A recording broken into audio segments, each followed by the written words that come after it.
Hello, lovelies. I hope you're doing great from wherever you're watching this from. This is Love, Learn, and Share. My name is Shiko, and you are welcome. Now, today I am joined by a very intriguing young man, and I have been looking forward to having him ever since I started my podcast. It has taken quite some time, but today I'm looking forward to an intriguing conversation. Na ikitoka hapa manze, kama hujashika kitu, makosa ni yako, si yangu. But before we go ahead of ourselves, let me introduce him. So, Daddy, Yes. uwanja ni wako. Thank you so much. It is an honor to Yeah. be in this space. Yeah. Hello, guys. My name is Gideon Bithi.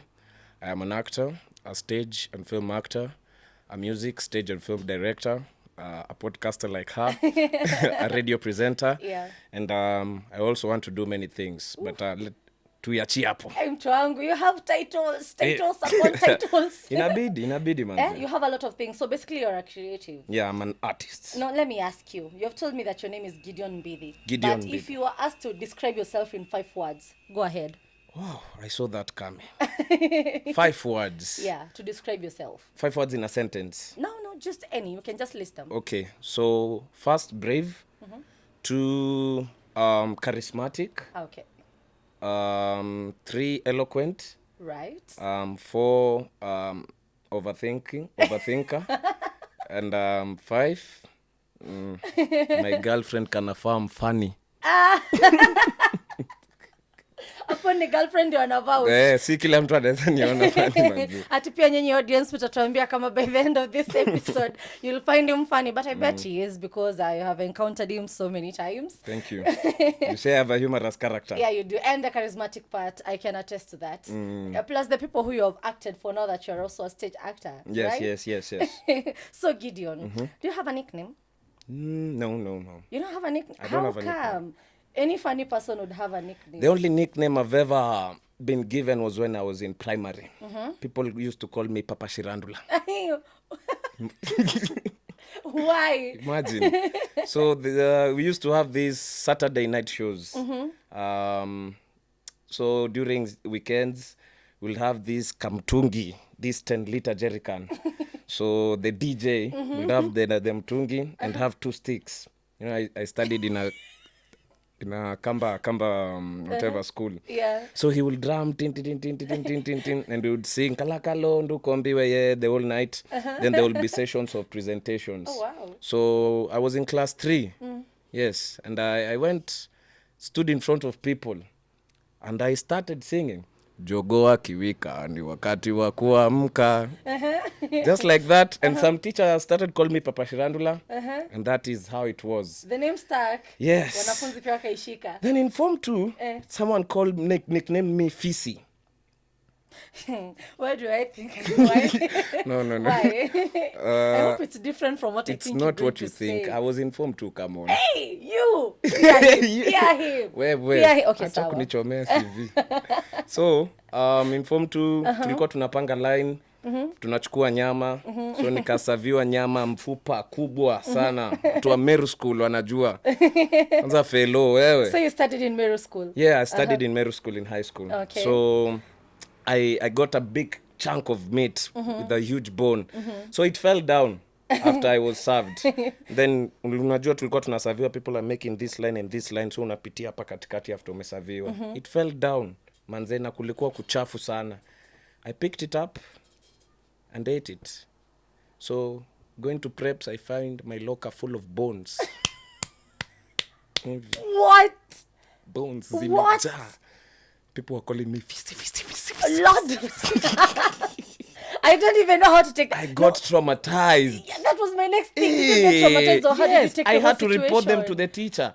And it was the most foolish thing I ever did. Why? Hey man, Ya walimu being a walia. snitch in high school. Hiyo ni ubombo. Nini class. ilifanyika? I see. Walikuroundia? I had to accept the name. So ulikuwa tu ukiniita Fisi nasema yes. You were called Fisi for the wrong reason. Yes, Okay, man. for the reason that most of us would not even think of. Yeah, but That- those were the only 2 nicknames that I can recall being ever given. Fisi. Fisi. Hiyo ni mistake na mimi. Wewe usiniita Fisi. No, I won't.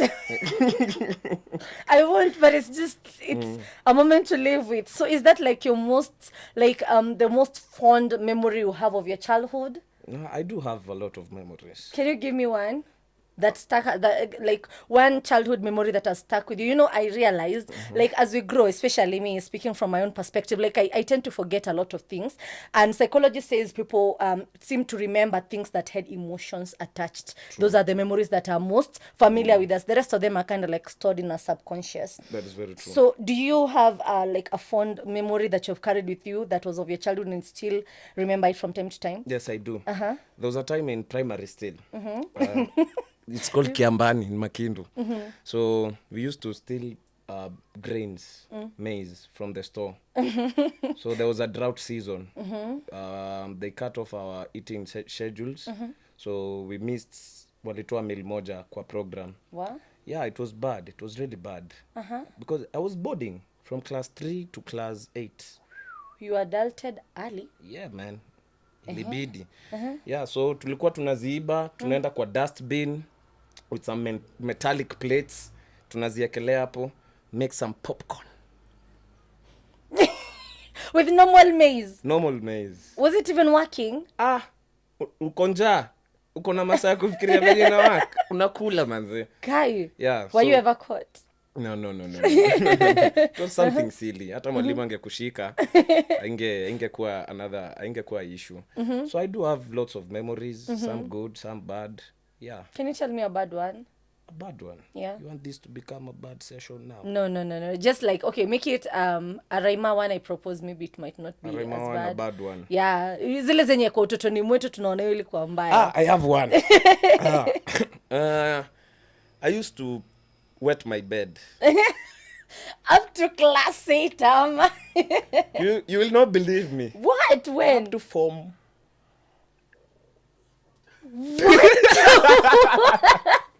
What? No. So I took control of it when I was in my early days in high school, my early years. So I took control of it, but so I used to do it a lot. Hey, my mother would buy me, you see this Manila what canvas. Okay. No, my mattress used to have a canvas cover. Ile ukilalia Waterproof. ukiamka usiku unasikia Uko kwa pool. una sweat hivyo bas. Yeah, so there was a time she came, watu washavizitiwa, so she came after other parents had come. Man, she washed everything for me. The whole I was dirty, bad. That was primary or in high school? Primary. Really young. Class? Supposedly 5-6. Class 5-6. So she came, washed all of my clothes. She made some good shopping. And she told me, my son, adios muchachos. Kapish. Nimekuacha vizuri. Yeah. So in form 1, nimeenda na hiyo tabia bado sija master vizuri. Then napatana asante kwa kuniita hii podcast. Kwa mzuri za kuanika watu. Kuna captain wangu anaitwa Yego.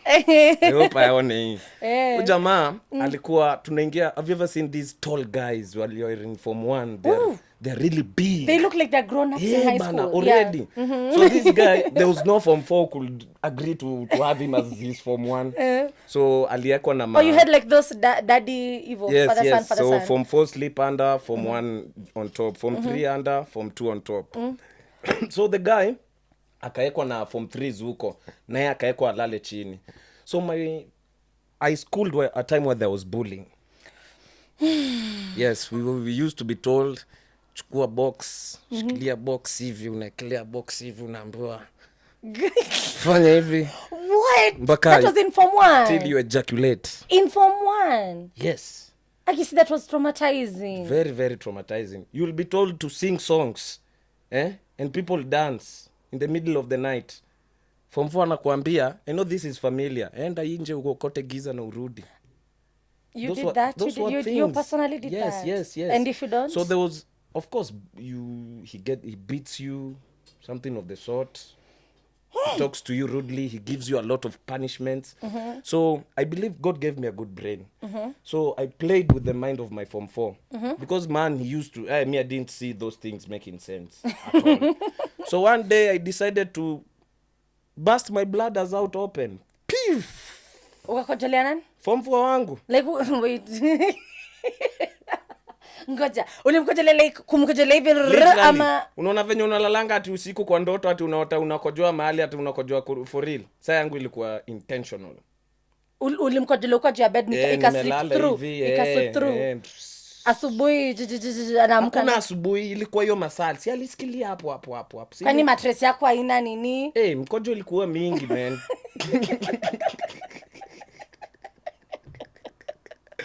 So imemwagikia form 4 ameanka mtane nchabo. Amka. Ni matusi kwa Kimeli. Inamaanisha. It's not something good. Okay.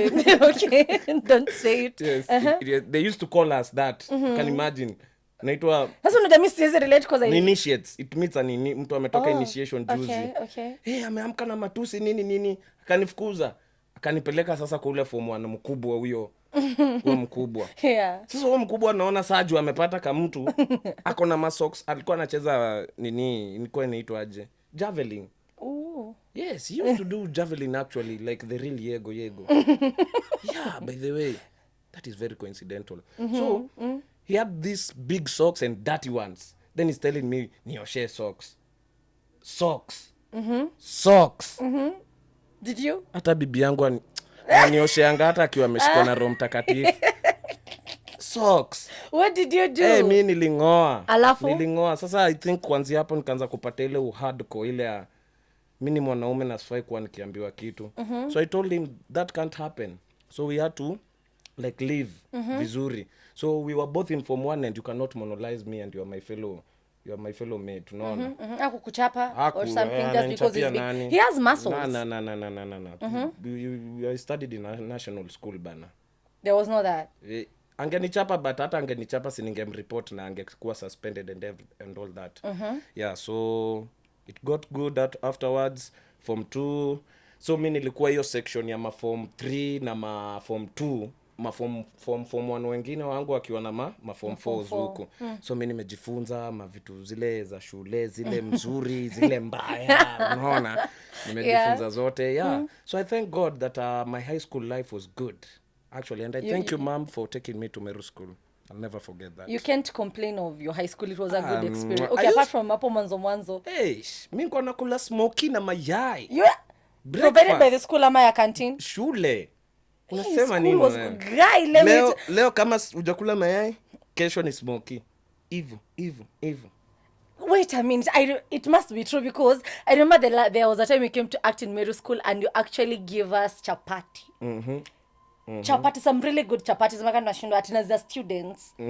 Hiyo time waliwaambia za students. Okay, yeah. Maybe mngepata kuna time tulikuwa tunafanya dom parties.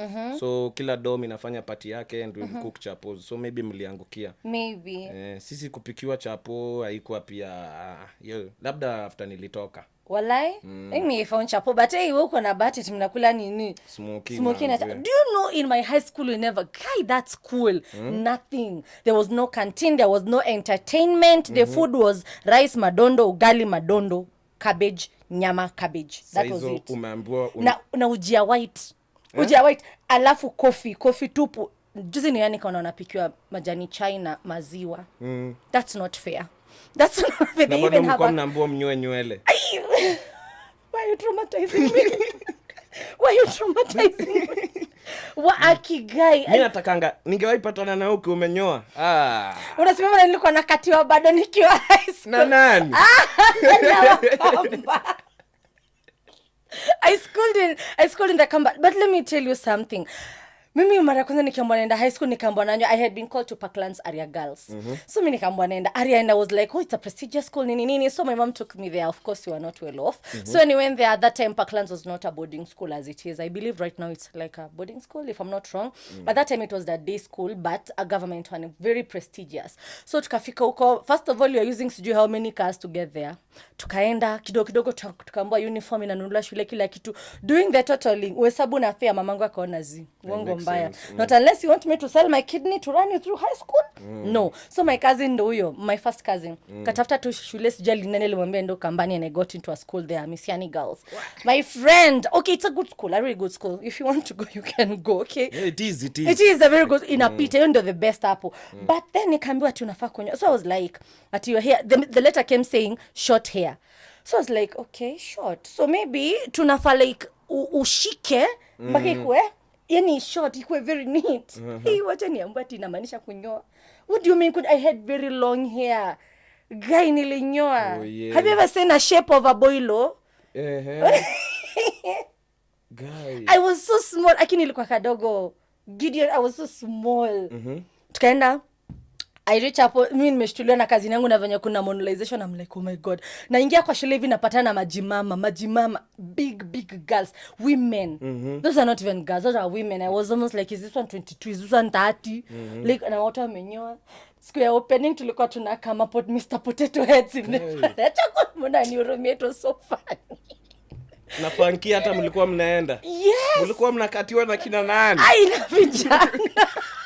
Ndio maana wanasemanga Wakamba. No, let me tell you something. You know, let me tell you, we were beauty with brains, okay? So hata tukikosa nywele, at least, and the discipline, you know? So, tunazo tunakatiana. Let me tell you, I had very good boyfriends in high school. Okay, not like I had, but there were these two schools, Matungulu boys and Kangundo boys, who I believe are still fighting up to nowadays to take Misiani girls in. As a sister school. Yes, it passes, it has beautiful girls as much as wananyoa nini. And the discipline, nani anataka watu wenye wana fail shule. So unatukienda. This one time I remember. Okay, so I was so shy.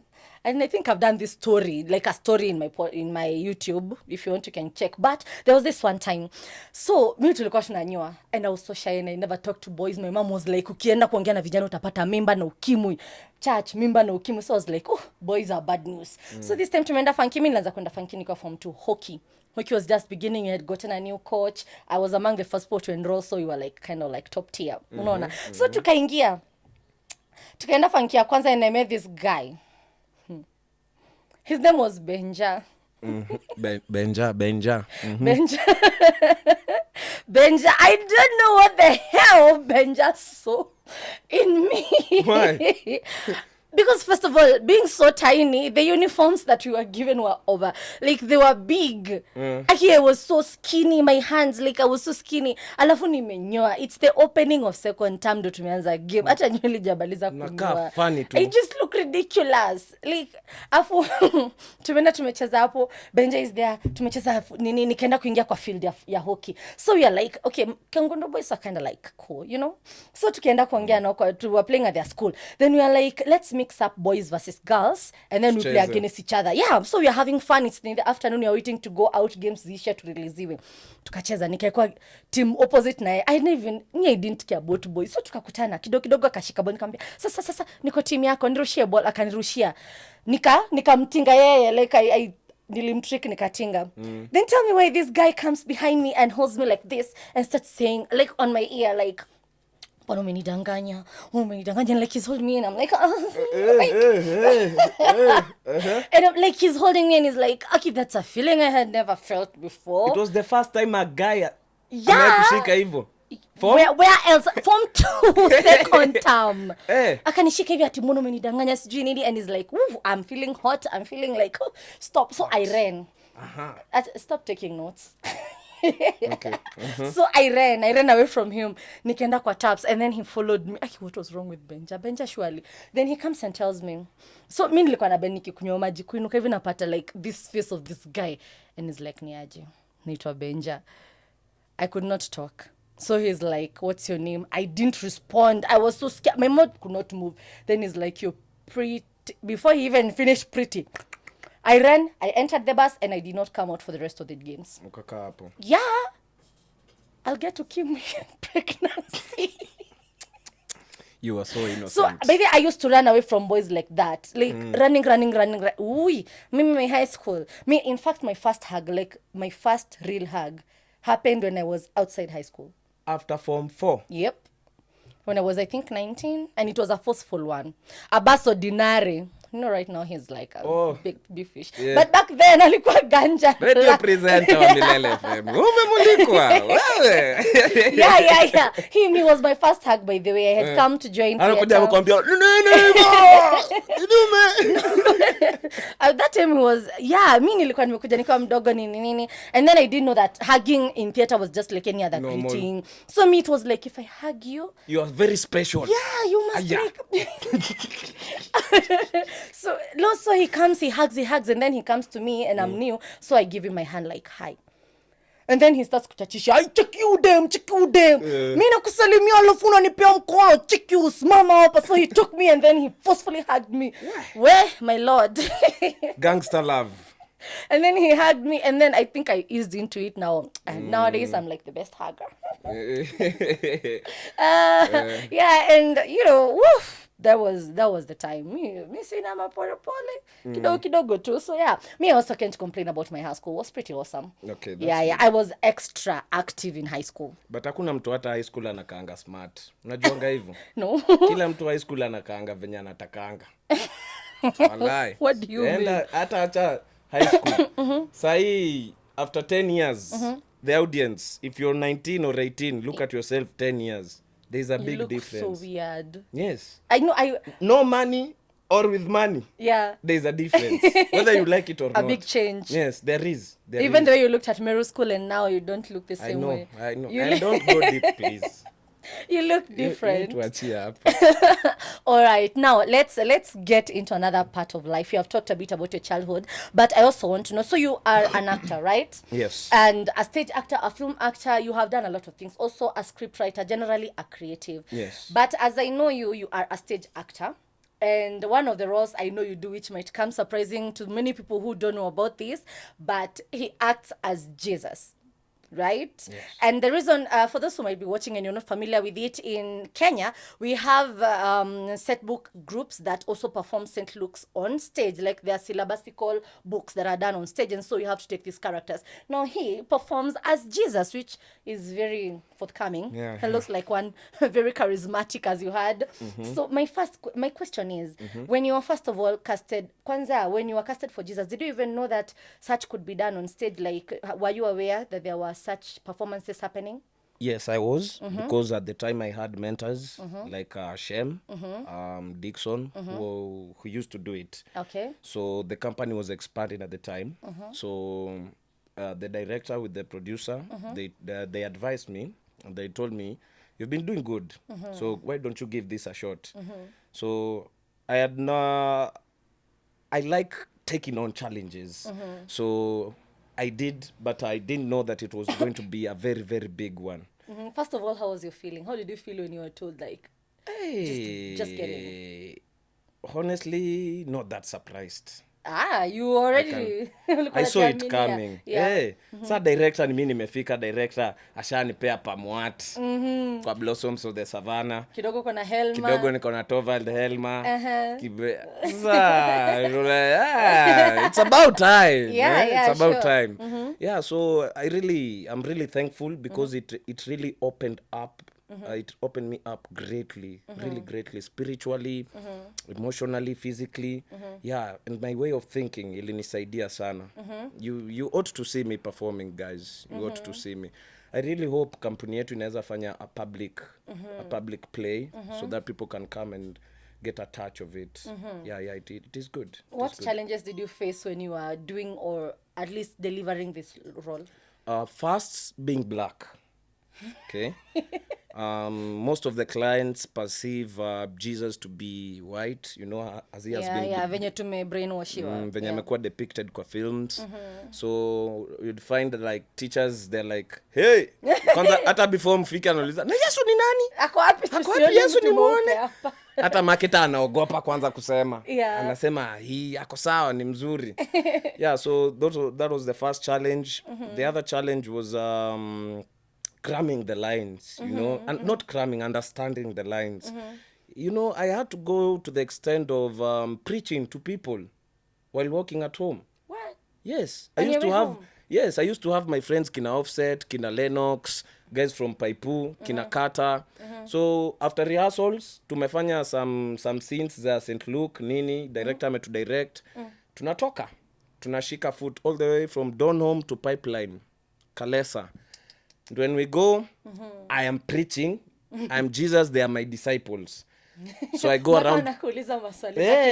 I go around stalls, giving those monologues to people. So I use that style to understand those lines. Hawako naona kama huyu kijana amecheese. We are actors, we are not normal. We are not ashamed of it. Hata kunanga shame. Yeah, tunakuwa tushachizi kitambo. Na nikuulize, ujaipata hii challenge? Okay, I don't know whether to call it a challenge or it's a good thing. One thing that I saw your mentor director Shem, I was with him when this happened. So we went to a school. I think it was among the first time we were going to that school. It's Bishop Wambare. I think it's in Naivasha. I don't know whether we perform there anymore. But after the performance, I don't know how he executed that role or something. So unaona venye kwa shule zingine unaenda, they're like, oh Jesus, they're like the flatty tape and stuff. No, those ones, so like Jesus, like, Jesus, Holy. Jesus, Yeah, holy. yeah. So they like came to him, hi Jesus, okay, we are doing mocks tomorrow. Can you pray for us? Like mpaka niko like so have you ever faced that problem? You're like, what wanaona, no, you're holy, you must be really good in real life, and they have now a certain perception of you ama unatoka hapa kiona ni gangster tu. Sasa yangu ndio mbaya because mi ni actor na I have tattoos huku ndani, so student nimemwaktia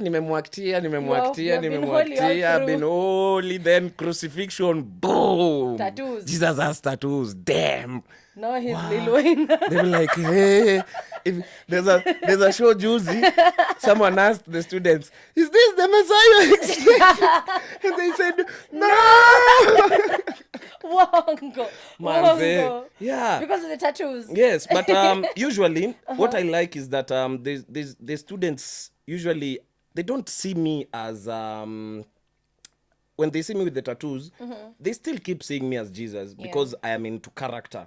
I try as much as not possible to get out of character. So I've never had clients coming to me asking for prayers or sort of a thing, but I've had interviews, people coming to interview me for their school magazines. I've had students asking me, how did you do that? How did you get those lines? I think if I was in high school, I would still ask that because like Jesus ni mingi. Yeah. From chapter 5 to all the way to 24, that's a lot. It's a lot. Yeah, so it has been cool. It has been cool. But otherwise it's been better, like imekufungua kabisa. Sana. It's one of the best characters I can say I've ever played as a thespian. Yeah? Jesus. Really? Ooh. And I would still do it over and over and over and over. What's your best part about acting Jesus from what you depict on stage? Preaching the word preaching of God. part. Yes, and people getting to understand what the word of God really is. Because the clients might think it is an entertainment session, or maybe they are watching it for the purposes of passing the examination. But when I get on stage, I usually like to drive the message of the kingdom of God to those clients, so that at the end of it all, as much as I'm getting money, they are getting grades, we have all done what we humans should do. Seek after the kingdom of God. So that is the best part of doing Jesus. That is so insightful. Thank you. But in all of these years zenye umekuwa, by the way, how long have you been in the theater industry in general? 7 years. 7 years. Oof. You don't look like it. You look like you've been there for 5. I don't know. So uliingia direct after high school. Si niliingia nikiwa 17. I started earning money before I even turned 18. Good for you, my friend. Ujatoil bana. Wewe, mimi ndo najua mambo ya kutoil. Okay, apart from the long walks, no lunch. I know that is what most artists go through, no lunch. You're going through shit and nobody knows. Hey, life is showing you shege and nobody knows. But I'm appreciative, at least gift yenye God amenipea imenieka at a place niko better than wase wengine. Because I cannot imagine doing mjengo ndani 800 shillings 1,000. Yeah. And just me going speaking. And everything else is catered for. And everything is catered for. Transport, food everything. Yeah. And accommodation. So. And you get to have audience and fans. And get to laugh. And do what you enjoy. You can imagine laughing while doing MJE. How do you laugh? Maybe there are people who enjoy it. People who enjoy, but the architects are the only ones who seem to laugh because why? It's some jobs are quite tricky, but Yeah, I'm yeah. appreciative, and we're also appreciative that there's such a thing that is happening, because in some countries I don't think they have like set books or something like that happening Yeah, for yeah, them, right? true, There true, must be true. some countries that are not as exposed or as developed to account for such an economy for them, sindio? Yeah, that is true. So in these 7 years zenye umekuwa present in the industry, have you noticed any gaps that you would wish maybe could be filled, ama like gaps or some, yeah, mostly gaps? In theater. Yes, yes, I've seen several gaps. One, firstly, let me start by first recognizing the presence of a lot of thespians, a lot of people coming out courageous to bring their art in front of people. Okay. And I applaud them for that.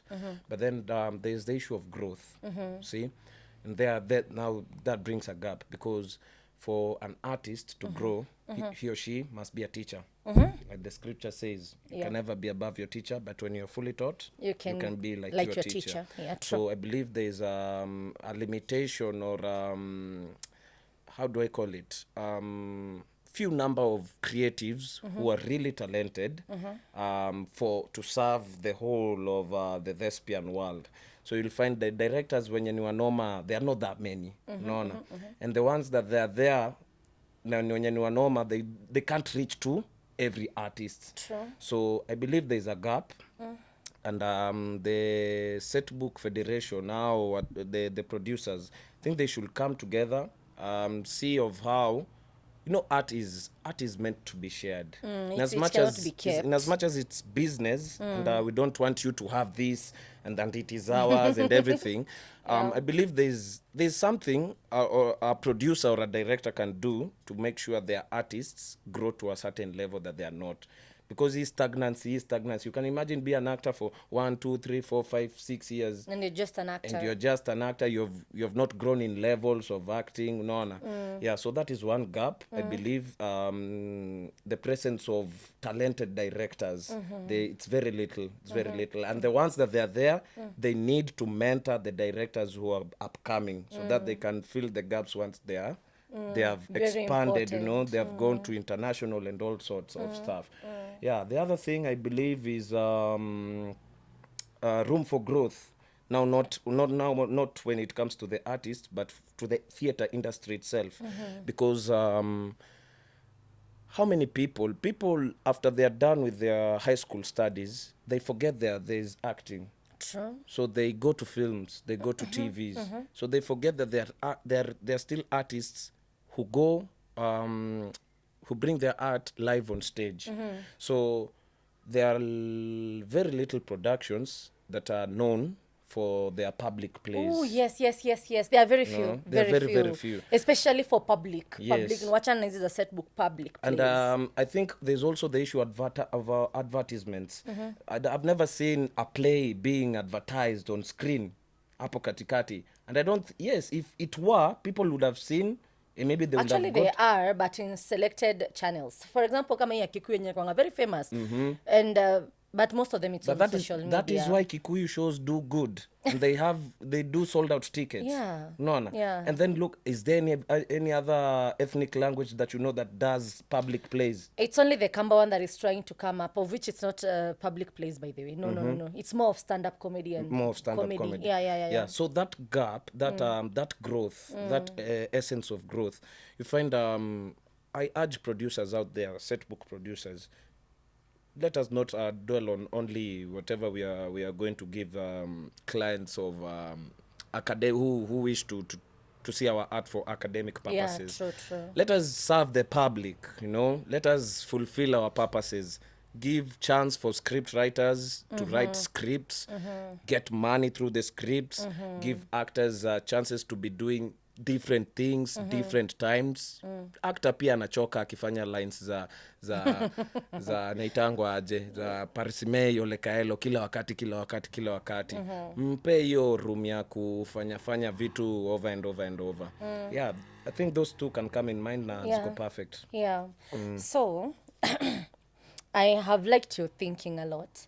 But now I want to take you back somewhere. I want us to get deeper into your feelings, kind of. Okay. I want us to go back to memory. You have mentioned your mom and you seem to accord so much to her.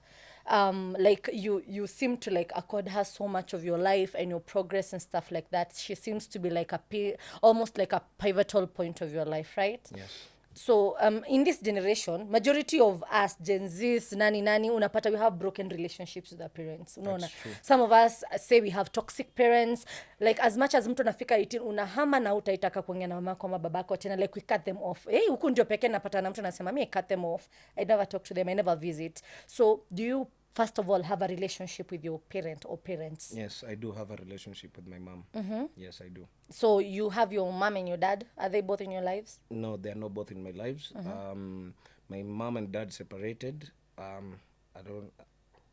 Yeah. Unfortunately, I don't have that information.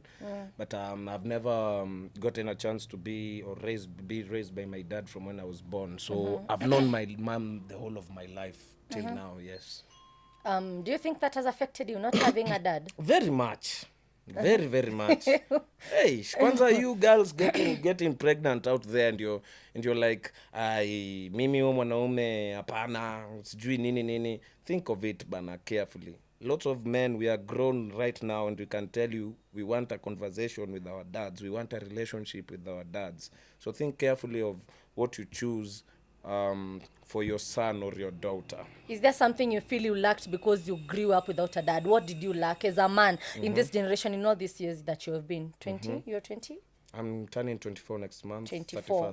31st. So have you, is there anything you feel like you have missed because you have not grown up with a dad? Yeah. As a man? Yeah. I have. Okay, I'll put it this way, that lacking a father figure in my life has made me sort of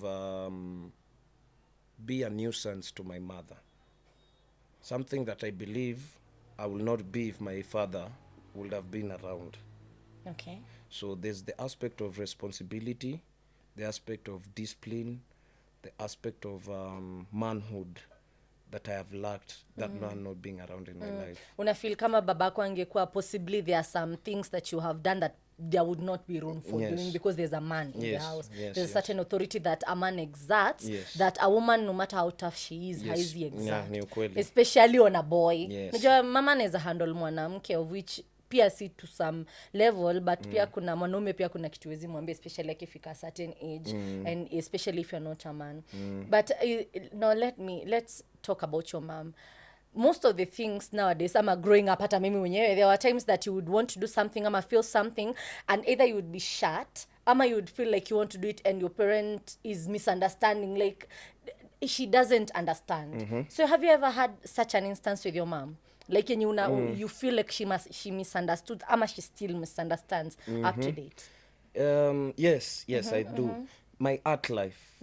So every parent wishes for their kid to be successful, and most of us who have come from humble backgrounds believe that education is the ultimate key for you to getting to be successful, which is kind of true. See. So I have been in a position after I finished high school. I did not get the grades that my mom would have wished for, and that I would have wished for too. Kwa ulipata? Nipata C-Con. Okay, and it's a national school, and I'm smart. Very. I know. Yeah. So it was not good. I actually cried. And after crying, I asked myself, hey, what did you expect? And you were in drama. I was in drama. Drama did not make you fail? I will not blame drama. I will not blame yourself. I will blame yourself. No. But then, so I told myself there's no need of crying. I did not focus as such while I was still in school. So let's move forward. So I have, ever since I finished high school, I've been in a rough patch with my mother. I want to do this, she wants me to do this. I want to do this, she wants me to do this. So, yeah, that has been there. But then I thank the Lord because of maturity and wisdom, because we have gotten to the point whereby we sit down as adults. She asks, what do you want to do? And I tell her what I do want to do. and she advised me to do this or not to do that, then I tell her, now this is my decision. This is what now I am going to do. Something that most parents don't give their children. True, You make decisions for their lives. And you force them. And you force them. People end up, yes, they do have money, they do have kids, but they are not happy. They are very unfulfilled, and there is no worse feeling than like that feeling of unfulfilled, as if something is missing, like you're just empty. Yeah. Me, I think the one moment that I had a rough patch with my mom, no, I've had a lot of rough patches. You know, those kinds of mom who are very strict, such that there was not, me, I see some relationships and I'm like, wow. You're so lucky to have that with your mom. You hug your mom. Me, I hugged my mom. Like, was it 4 years ago? I swear. Unaona ile, okay, wacha ile ya high school yenye amekuja mama. No, I mean ile hugging ya like, I'm hugging you because... Kwanza adult to adult. No, and it Hiyo ni was so ngumu. awkward. My first hug was so awkward. And it's not that we had a strained relationship or anything, but it's where I had put her in how our relationship was. She was so strict. Kuchapwa nayo, ooh. Huku unabembelezwa. My friend. Hata mimi nimegongwa. So like there's a way they are so strict. There's a way you're not supposed to tell them. Kama juzi. The Gen Zs of nowadays, they're the ones who I'm like, they are good medicine for their parents, because kuna kitu mtoto si hata kuambia ubaki ukijiwaza, amekwambia ukweli, imeuma na kuna kitu utamfanya juu ni ukweli. Wazazi wetu saa hawakuwa na hiyo. Unamwambia ukweli kama nani? My friend, you will be taken to heaven and brought back again at that time. True. Nitakutupa heaven na nikurudishe. But ukiangalia pia venye si tumeraiziwa na venye hawa wameraiziwa, we are better off than them kidogo. Why? We have manners. Man, these kids of nowadays, they are mannerless. See, it's because of gentle parenting. Apparently, you're also supposed to hit a kid. Oof. Excuse wanafanya gentle parenting. Will you hit your kid? Me? Yeah. Yes, my friend, yes. Mbaya. Okay, not to an extent. Nilikuwa nagongwa. Sitampigisha nduru venye nilikuwa napigishwa, but yes, even the word says, spoil the rod, spoil the child. I spare the rod, spoil the child. I do believe in that. Gonga mtoto manze. Unaona venye watoto wa majua na kuanga bana. Mtu anaongea kitu hivi unashindwa. Tell me, why do you feel that? But the one thing is, I tell myself as an upcoming mom, when I get there, my friend. I am waiting. Heavens no. I want to be an uncle. When I get there, one thing is, of course, I will not spare the rod. A child must be disciplined, and sometimes talking to them is not enough. Unajua? And but at the same time, I also want my child to have room to say their thoughts and like to express themselves. I would not want to deny them that space, because when we were growing up, there was not that space. Yes. There was no space of saying how you truly feel, because even if you felt it, you would not say it, because the next thing is whether you're right or wrong, it's a cane. Allow me to interrupt you for a moment. All right. I believe that is a very crucial point, because once mtoto wako hajazoea kuhave a conversation with you, you don't expect them to continue doing the same while they are adults. So you'll find as a parent, you have a youth who has transitioned from teenagehood to he's now an adult. You find this person is not communicating as much as he was while he was a teen. And you might find while he was a teen, he was communicating in a way that you had taught them how to communicate. And they were trying to please you in all manners. Yeah. But then there's the aspect of an adult or a human being being a human being, standing on their own feet when it comes to their thinking. So I believe there should be that room whereby parents could let people stand on their own feet, think of themselves, but still give them guidance to whatever they are doing. Yeah. Kweli umeongea mpaka aspect ya pleasing nikakumbuka. Like also, although I think we'll have another session with you. Now that one will talk on pleasing parents syndrome. Because there is that and pleasing parents syndrome. That one is a topic by itself. And black tax. Ooh, as a firstborn, that's also another topic by itself. Unaona? Yeah. But all I'm saying is that when you find, like, when you grow up, there are so many things that were misunderstood. Like, you find that they are misunderstanding. Like, I was talking about the misunderstanding that I had. So when I wanted to join theater, first of all, me and mom were not aware of this thing.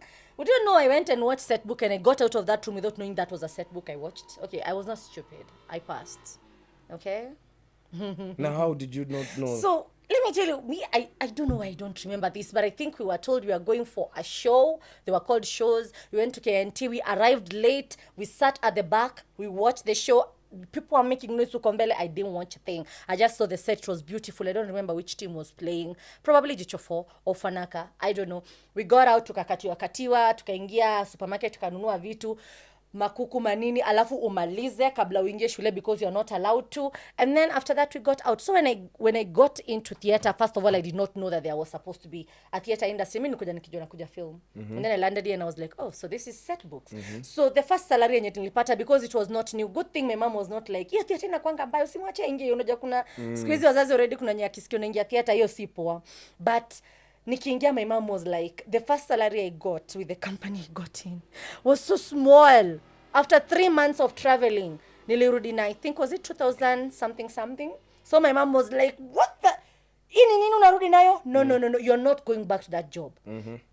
Wow. So mi namwambia pana, I'm enjoying, I'm having fun. She's like, do you know how many costumes you've bought? Because you know you're buying costumes, you're buying sijui umeambiwa lazima ukwe na nini na nini, alafu unarudi na 2000. It's not even worth what you bought. So basically you've just done zero work. Yeah. She told me to go to industrial area. And I actually went, kufanya hizo manual jobs hizo. Yes, and I actually went to become a casual worker. Wait. And my friend, it's Did it work out? So I went there. Hey, and hivyo umefanya hizo vitu? Nimeenda Inda. Yai. Nimeenda Inda, like I think I worked there. Ukisema umeenda Inda inakaa mbaya. Sema umefanya Inda. Oh, nimefanya Inda. Yeah. So nimefanya industrial area. Manual job. I was like doing nini andimu in a company that used to sell snacks. I think it's called Nature's Own. Mpaka leo nikionanga hizo spaces. I don't know. I'm just like, this guy. Nimepitia hapa. Let me tell you, ndimu crate nzima kazi ni kushinda hivi. They don't have machines, so it's you and the hand and like you're squeezing juice or what? Yes, juice from lemons. You cut, you squeeze, you fill up a 20-liter bottle. I was like, oof. Week 1, week 2, I was like, and no. how much are you earning? 600 per day. I think so, yeah. 600 500, but you're standing the whole day. Unasimama siku nzima. Lunch break ni 30 minutes. Kuingia ni saa 2, already ushaanza job. Kutoka ni guy. Ni hectic hiyo. So I did the job for a while. And then this one day, nilikuwa nakuja jioni nimechoka. Like nimechoka. I don't even have strength to eat. So this one day sikuwa na fare. Nikaambiana na my mom also didn't have fare to give me. So I was like, I'll just, So nikatoka usiku, na Wakamba wengi ndio wanafanya kazi huko. Wanaishi Paipu. So tumetoka, wameniambia kuna njia. So kuna njia yenye nitatolea Donholm. So mimi nikaja nimefika Donholm, I'll just walk straight home. Tunaishi kwa Tushoriani. Hey. So mimi nikatoka Paipu, wakanipitisha machomo hata siradi, naona tu tunaenda. Then they disappeared, all of them. I didn't know they lived at Pipeline. So eventually I'm now alone. I don't even know the roadways, but I just told myself, you know what? Si bora najua home ni huku. Twende. So I walked. Eventually I saw a place that I knew. I was wearing a yellow hoodie. I will never forget that hoodie. I just walked like this and I cried. It started raining. Nililia kwa njia. I even forgot I was on the road. I was like crying on my way home. I was having a backpack. I cried on my way home. Yani niliambaka and in my mind I'm cussing. I'm like, what the heck? I got home. I didn't eat. I removed my clothes. I just jumped into bed. And then the next day I told Mom, you know what? I'm going back to theater. Job. What? Yeah, I didn't even care for that salary a year wiki because tulikuwa tunalipwa weekly sasa.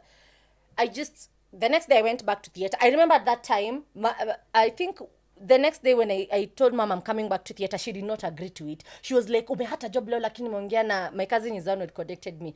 Amekuongelelea kesho utarudi. So coincidentally, that is when the producers and some management of the nini that I was working for that theater group walikuja sasa home. Kuambia my mom like kuongea naye, they had given me all main roles. We were just I think 1 week to traveling. Wale watu walikuwa 2000. Yes.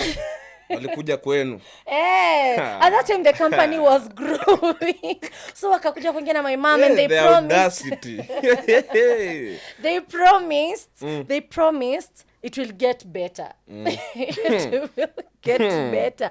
And then it did get better. The next salary we went for 3 months again. I came back with, I think, was it 7,000? Kwani mlikuwa mnalipwa so kwa show? Hapana. God. 7K, 3 months. 3 months. And then, but you see, if I'm still in the same company, hey. So if I had although I would not advise that guy. I know even Gen Zs right now cannot do that shit. Atunaka kwa kampuni ati katajipa tu one day katajipa. Gen Zs are a different breed. But at that time, ilianza tu kwenda and then polepole kakuja kijipa, but that was the one time that we had a standoff with my mom. Aliniongelesha vitu hiyo siku. Oh, this was the time when theater was like really struggling. Yeah, really, and the really company struggling. there were groups that were doing very well, like Fanaka, kina Mialea. But they were monopoly. Yeah, Wanafanya monopoly stuff. exactly. So they were just by themselves. So these upcoming groups, they were like still hustling. Okay. I remember that time, shows ilikuwa ngapi, the people were selfish. The marketer that was in that group at that particular time was a thief. He used to steal shows from the group and give it to other people because he didn't want to become accountable for the team. So he used to look for cheaper ways to cut corners. So no, in the real sense, kuna shows but zinafanywa na watu wengine, sisi tunakaa kwa rooms freely. So what would you expect? So at the end of the day, the producer would not have enough money to pay the cast members. But the one thing is we have never been stolen from. That is Najua nowadays theater manze mambo ni mengi, watu wanaibua pesa mbaya. But that was the one time we had a standoff. Of course, we must have another session to talk about parent relationship. So. But now, let us come to you as a man, growing up as a man. How easy or how hard is it being a man in today's society? On a scale of 1 to 10. 10 out of 10. What, easy or hard? Both. Expound.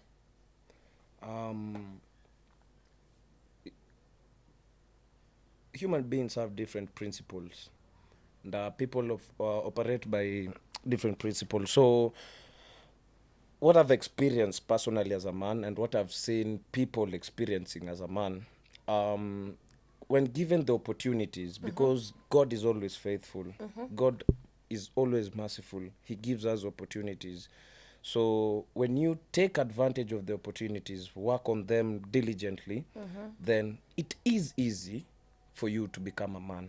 Now the hard part now comes in by doing it diligently, because we are men and we all have our own desires. Sure. People desire to have a lot of women.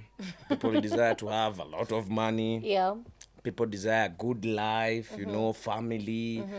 So depending on kenye wewe unataka kuachieve kama mwanaume, God akikupea chances na uweze kuzi-execute, in as much as life haitakuwa inajipa, you will have no issue.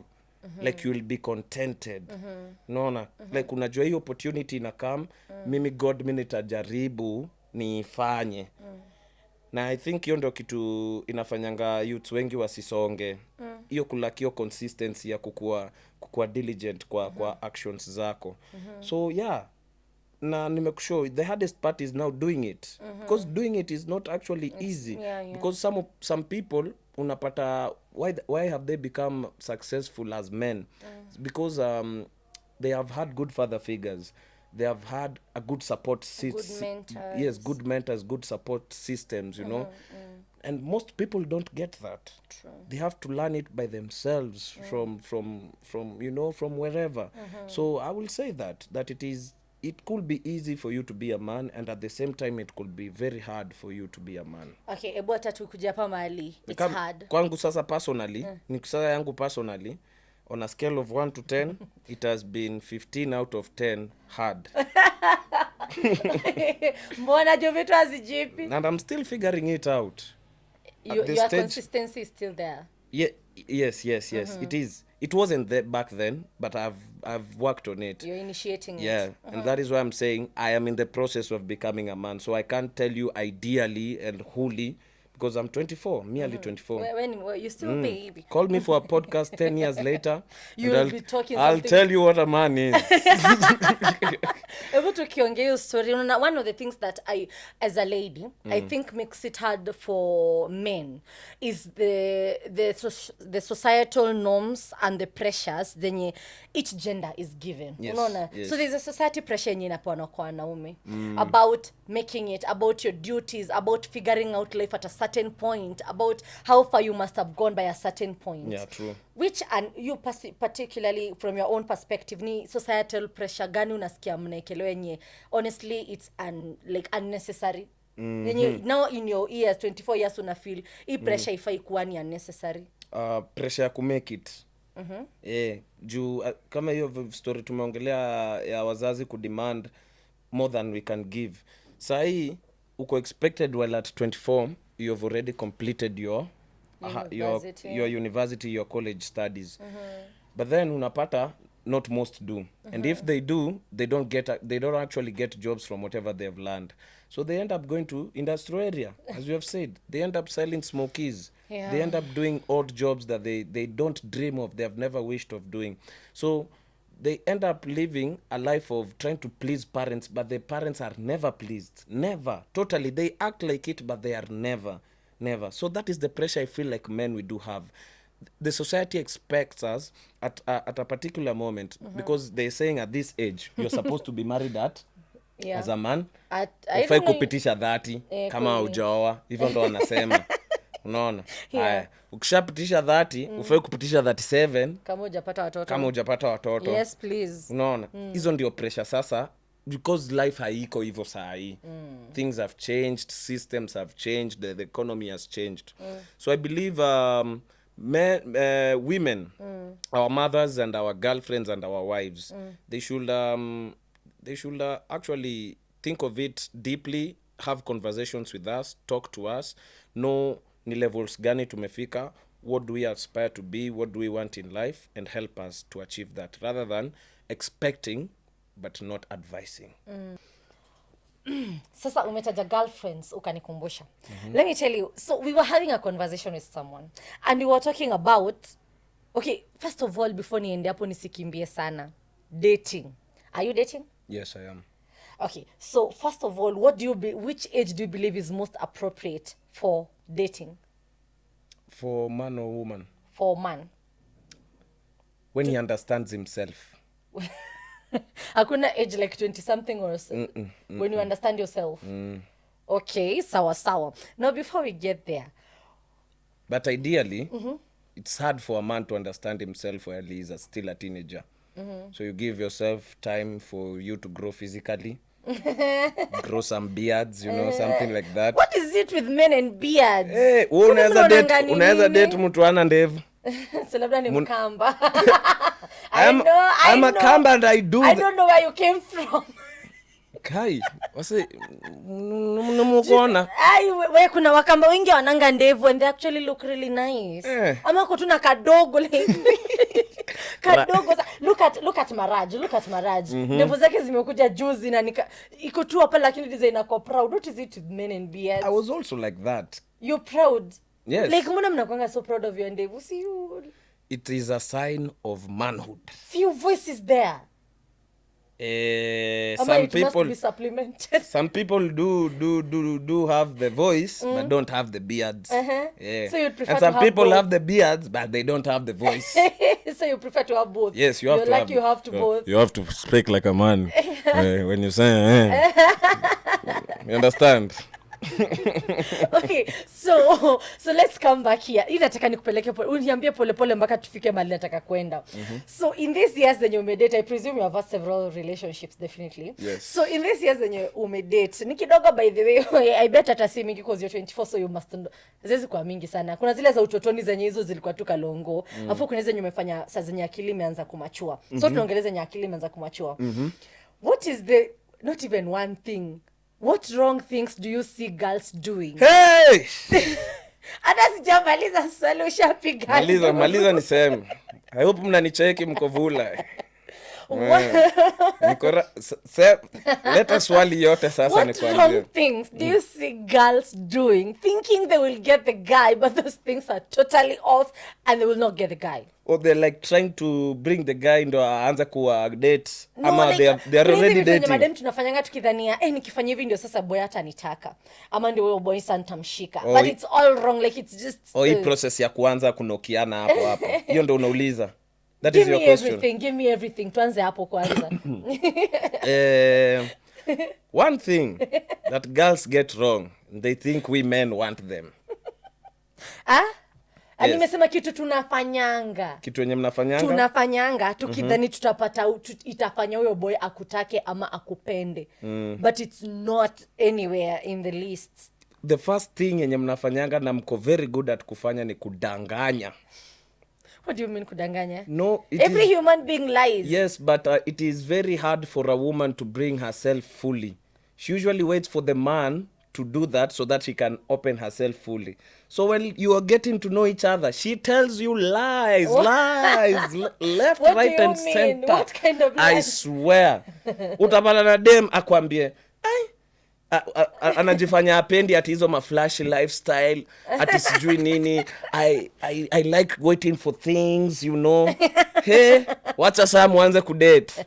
Kosa job, 1 month, 2 months, 3 months, and everything. So I believe karibu nikwambie unaenda kudate na una job kwa nini? Madem hujidanganya. Issue ya madem, they don't think of what they want at the end of it all. They think of sai. No. So for them to get what they want right now, they have to lie so that they can get it. See, that is one thing they do. And I believe they're actually very good at doing. Yes. The other thing I can say that women do that, ebu rephrase that question again. Kitu yenye tunafanyanga mbaya tukidhani ita attract boy. Kitu yenye mnafanyanga mbaya, haya, supposedly unachekanga vibaya, unaanza kujifanya unachekanga vizuri. Unakulanga vibaya, unajifanya unaanza kukula vizuri. Kwani no, when we eat right, the guy will want you. It works.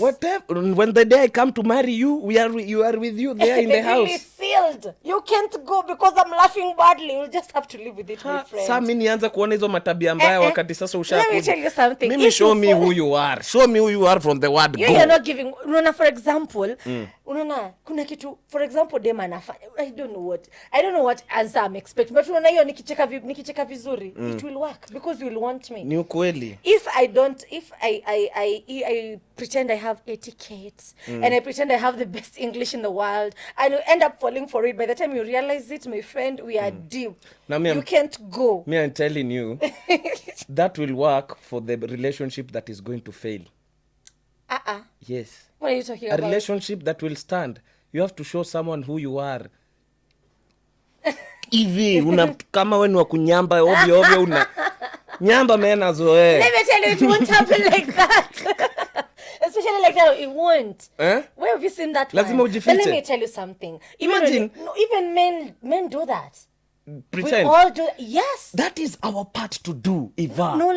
It's not. Why are you saying like these things are only for girls? I want something that is only for girls. Sorry for making it male chauvinistic some of the way, but a man must pretend so that he can get a woman. No. Even us, we have to pretend so that we can get a man. Now we don't need pretenders for and us. Let me tell you something. Even men lie. Men lie. They lie. You get into a relationship with a girl, you're treating her all nice, you're taking her out, you take her to a movie. Well, this whole time is the person unatumia ni za kukopa ama kutafuta mahali. You know very well you can't afford to keep up with that lifestyle. And then the girl falls in love with that version of you, right? Yes. I'm falling in love with the version of you. Because you lied to me, you like that version. Which version? No, I did not lie to you. When you woo me, you have to, everybody in the first stages of relationship, you show a certain picture that you think the other person wants to see. Yes. So you have to give them a certain perception. Yes. This is how you want them to take you. Start dressing all nice. You start doing nice cologne. You take them out. You know, you buy them gifts. You know, to rear them in. But after you go deeper, the relationship is 1 year, 2 years. Now the picture cannot be kept. It's too expensive to keep it up, or it's too stressful to keep that image. So you slowly start going back to your real self. Not at a secret, you go back to your true self. That facade starts to break and your real self starts to show. Unaona? That's true. And that's when you start, so unaanza kuona vitu zinaanza kwenda vibaya juu. If that relationship was supposed to last, already mtu mnafaa kuwa umefika point at a relationship, before it gets that serious, you start coming out, like you start being vulnerable with each other. But for some, they don't want to be vulnerable. Exactly. Unaona? So ndio nasema, so system hizo si za madem. Sorry. Who brings this vulnerability in the relationship? At who brings that vulnerability? Both of you. No. It doesn't have to be a woman. Let me educate you, my good friend. Let me educate you. What? It is not good for a man to appear weak in front of a woman. Vulnerability doesn't mean weakness. And I'm not saying it is some sort of a weakness. Kwani what is vulnerability? Showing showing the part of you that you don't want people to see. That is honesty. That is not vulnerability. Like the ability of not saying it. Vulnerability is being able to show what you authentically feel at a particular moment without fear of being gaslit or fear of being judged. That is vulnerability. That is what vulnerability is. If at this point in time I'm feeling sad or I'm feeling hurt by something you did or something you said, I'm vulnerable. I decide to express it without fearing like, oh, if I tell him this, then maybe he'll leave me, or maybe he'll see me in this light. Now No, that that is my one I'm point. being Now vulnerable. that is my point now. Now, for relationships to work, sincerely speaking and ideally speaking, all of us have different roles to play. So for me to notice, for me to love you as a woman, I really have to see the love from you too. And also for you to love me as a man, you have to see the love from me. But this is how we see love as men. Okay, let me speak for myself. Okay, you as Gideon. Yes, I as Gideon. This is how we see. When a woman is vulnerable to you, you see some openness and honesty in them that inaku towards them. Now for a man, trust you me, 70% of them will not be vulnerable. They will choose to hide whatever they feel or whatever they are. So that is why you'll find most people are in relationships that they don't understand what they are actually doing.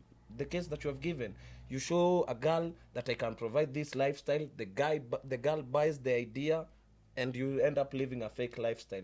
I feel like you won't last. But now imagine I meet you, we become friends, very good friends. Before I asked you to be my girlfriend, I come to understand. Listen. No, you've gotten there, my friend. Preach on that. Because that was my next question. Mtu, how do we make sure that you do not be fake? Because there's a formula of you not being fake. The formula is be friends. Date your friends. Yes. Stop dating mtu umekatia umeona de mrembo hapo figure number 8 nini. Tumekula one night stand. I know. Ama you just see some pretty damsels somewhere like, this one I see. So unaenda hapo unamwambia mali safi nini mimi nakudai nini anakubai. I don't know if there's something I've observed, not actually experienced, observed around me is relationships za kukatiana, most of them don't work. True. Because for you kukatia mtu aingia box yako, you deal, ukimwambia kitu unaangalia venye na react and then you reply with something that you think will work them. Ama atafurahia. Exactly. So you have to hide yourself. You have to hide certain facets of yourself. Unakubaliana sasa na mimi. That's why I'm saying for you to be vulnerable, then you should say this, be friends. Be friends first before you date. If you do not date your friend, it will go so wrong. Because the beauty of dating your friends is that, for example, if you're friends, I cannot hide. Like, what am I hiding? You're just a friend. I'm not thinking of you in any way, unless like I have a secret crush on something. But at that point in time, you're my friend. Kama mimi wakucheka vibaya, ndacheka vibaya because you're my friend. That is what I'm talking about. Kama I'm a spender. You will know I'm a spender from the word go. And friends don't lie to each other. Exactly. No, I will be my true self. Yeah. Kama napenda kuongea sana. If I like gossiping as a woman, you will know that I like gossiping. If I like lying, you will know I like lying. So this was my point. When we begin, the first stages, please be honest. Ukinikatia me, I won't be honest. Please, mommy, be honest. Ukinikatia sitakuwa Because now for us to make you our friend, we have to see this honesty. No, friendship ainanga nini, babes. Friendship ainanga formula. Friendship just happens. Good friends, are they honest or do they say the real truth? I mean, wase mabeshte wazuri ni wale wa kuambiana ukweli ama wale wa kuchezeana tu nyuma? Kuna kuambiana ukweli, but all I'm saying is, uwezi sema friendship haina formula. Friendship just happens. Because it's an energy. It's an energy that you feel with this person that you don't feel with some people around you. And that's why you end up clicking more with them and you refer to them as your friend and not an acquaintance. Because they're acquaintances, people I know. But they are friends. People you trust, people you tell stories, people that you can be vulnerable with. So for me to be your friend, it actually doesn't have a formula. I can't come and tell you, hi, mambo, naitwa hivi, naitwa Shiko. na uniambia unaitwa Gidi afu nikwambia can we be friends? Of course there is that, but for that also to proceed to be a true thing, I have to hakuna formula. Invest in time and everything. Ni vibe. It's natural. It's natural. You just feel a certain energy. They make you feel happy. They make you open. Actually, friendship opens you, makes you feel safe. And so haina formula. And like kukatiana. Mi ukinikatia Gidi, let me tell you, I will fake it because I want you to like me. So I will put up a facet that I think Gideon wants. I'll look at you up, down. I'll be like, this one looks like he wants this certain kind of girl. So I'll be that. I'll dress all nice. I'll laugh with etiquette. You know, I'll eat all nice. I'll pretend like, oh, I know you. You buy me flowers, and I'm like, oh, you shouldn't have. Now you have answered. You know? Yes, now that was the answer to my question. You see, whatever you've just done, you do that thinking that now we are going to get you. But you do get me. And then you realize that I'm fake and you drop me off like a fly. That is why you're out there calling us men are dogs, Hey, some are dogs. Hey, use your head Some while are looking bad. for a boyfriend. Don't be stupid.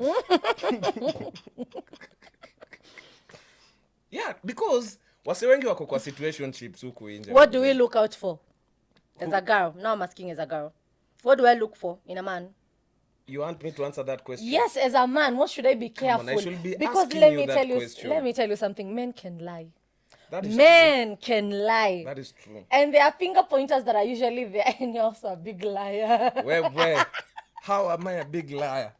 Because What you're a have I ever man. lied to you Because you're about? a man. But anyway, men can lie. That's all I'm saying. All of us are good liars. We lie for a cause. And once you get the thing, you're out the door. Yes. No, I don't want to say that. But No, we do. it's true. It's not this opinion is not yours. It's Let me give you an example. Supposedly we are parents. yeah. Okay? If you call me like you're overwhelmed with the kids at the house, we even have a housewife. A house help. Sorry. Yeah. A house help. But then you're just too overwhelmed with the was kids so crying and funny, everything. housewife. Okay? Okay, yeah. Then now you called me, you asked me, babe, can you Vicky? Now I have an option of telling you I'm with my friends at the club drinking.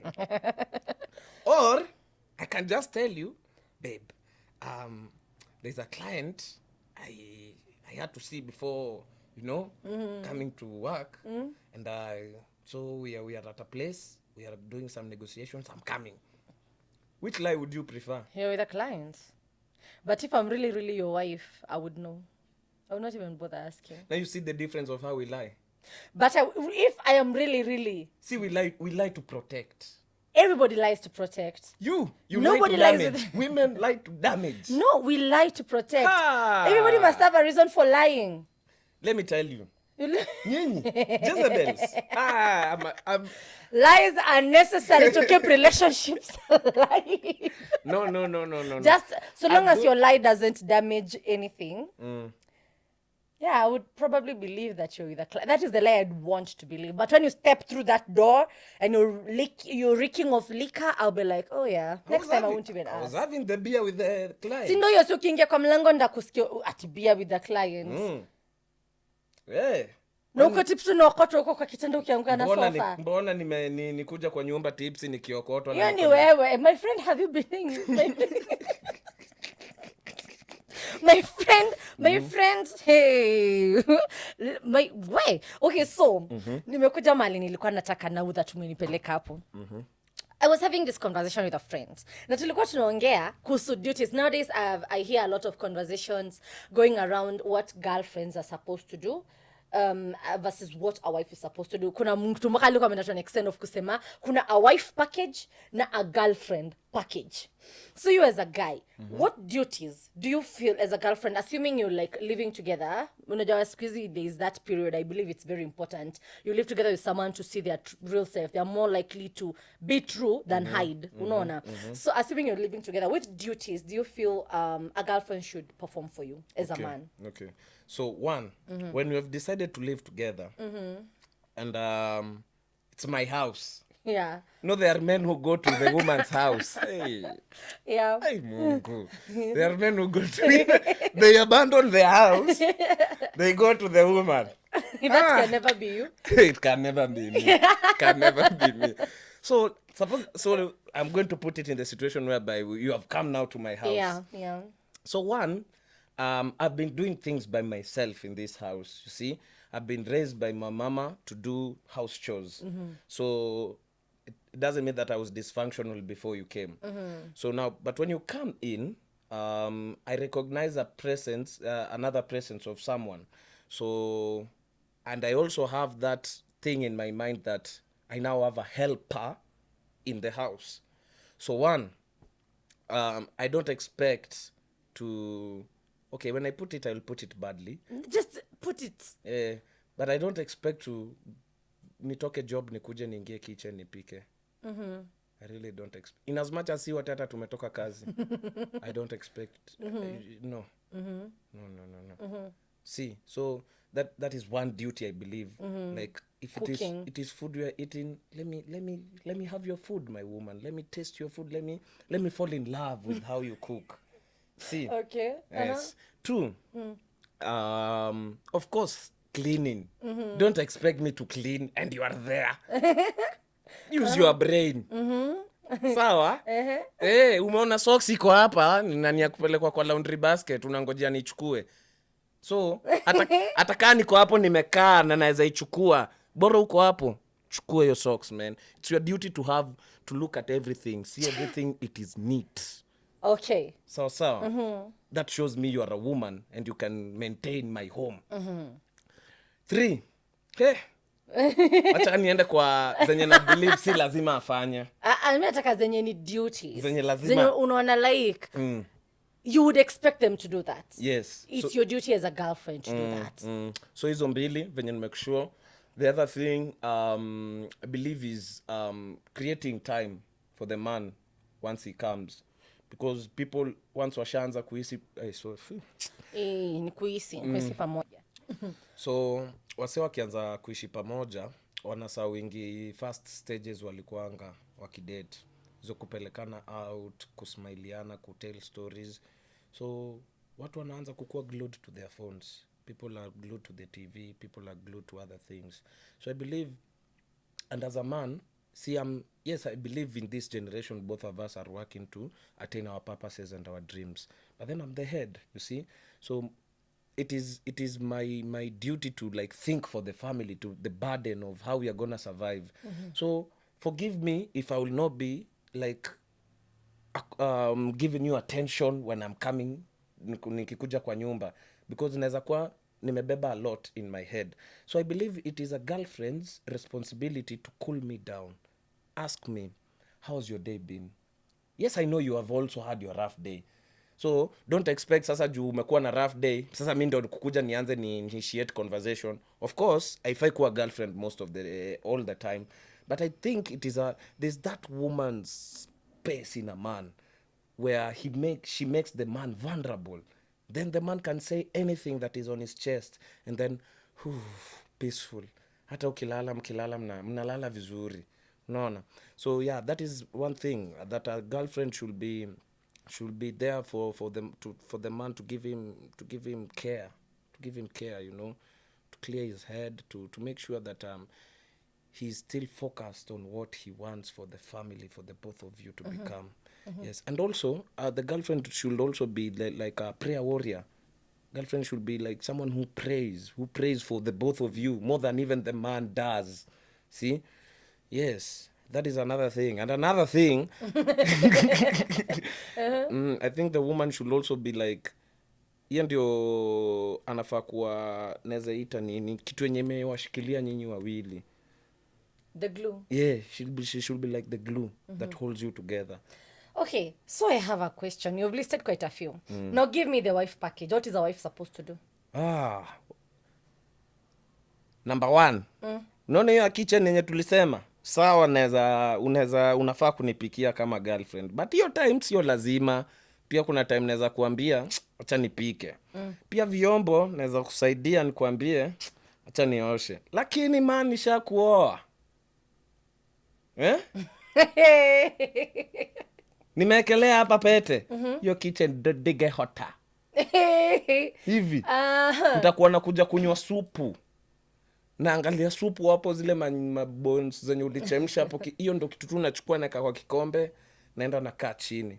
Hiyo ni beauty ya kukuwa husband, being taken care of. Like A king. yes, that is one thing I believe. Hao wanaume mnaenda kuoshaosha mavyombo, kwani mmekuwa chef wa Dan? Naona. So unless mwanaume ako na liking na cooking na house chores, kama mimi sinanga shida na kuziosha, lakini babe, nikisha kuoa man, utaziosha mpaka to dead. Okay, so basically everything in your mesama during a girlfriend's nini inaweza kuwa optional, saa zingine unaweza msaidia, but when your wives, now it becomes a mandatory duty. Yes, that listen, in this generation it becomes a mandatory. You see, we have to balance, Eva, as Africans. No, let me ask you something. Acha kuniambia Africans, because this conversation, do you know why I'm asking it? Because according to the conversation that we had, and also those that I've had around, ziko mesikia maboy wenzako akiteta, maybe you found a good Gen Z. Because they talk out here is, I cannot do these things for a man because he has not married me. I am not his mama. You know? I cannot come to your house and cook for you. Hey. You are a boyfriend, not a husband. And especially visiting girlfriends. I cannot come to your house and atinipate nikuchafu nikupanguzie. Why? Ati? You are a human being. Why are you staying in a dirty environment? No. There's a difference with visiting. There's a difference with visiting and staying. Even staying. There are those who are like May that. I stay with you and... Let me tell you the conversation. The conversation also was, especially if, you know, now the way the economy is, there is also the aspect of 50-50. Like the economy is bad, I'm working, you're working. Maybe there are some, we can help each other out, you know. But if we are doing that, then you should do that also for the other areas. You know. That is now the chores. Yes. Like, why should I? I'm telling you, the talk right now for a girl is, why should you as a girlfriend go and give him the wife package? Why will he marry you and you're already giving him what the wife? Can I answer your question? Yes, please. The problem now we have embraced too much westernization such that we have forgotten where we have come from. Because back then, a woman will not go to the man's house if she is not married. If she's not married. The only way kutoka kunyu ni uolewe. Yes. You see? And you will not play all those duties that zenye wanateta sahi wanafanya if you are in your parents' house. You would not. See? But now the dynamics have changed and the world has changed. People have to balance these things, manze. So na choose to rudi your sister. No. I'm saying we create a balance. Sahi tunajua vizuri that but hao wenye wanasema hivyo they are mediocre. Ati huwezi kuja kwangu ati nikuoshe kwa nyumba, kwa nini? Ati nikupikie food. Kwanza hiyo the word kwa nini? Hiyo kuuliza tu hiyo swali, hiyo ni red flag. Kitu tu ya kwanza. Let me ask you something. As a boyfriend, what is your duty? My duty, it is to be there. Let me think about it before I answer. Okay.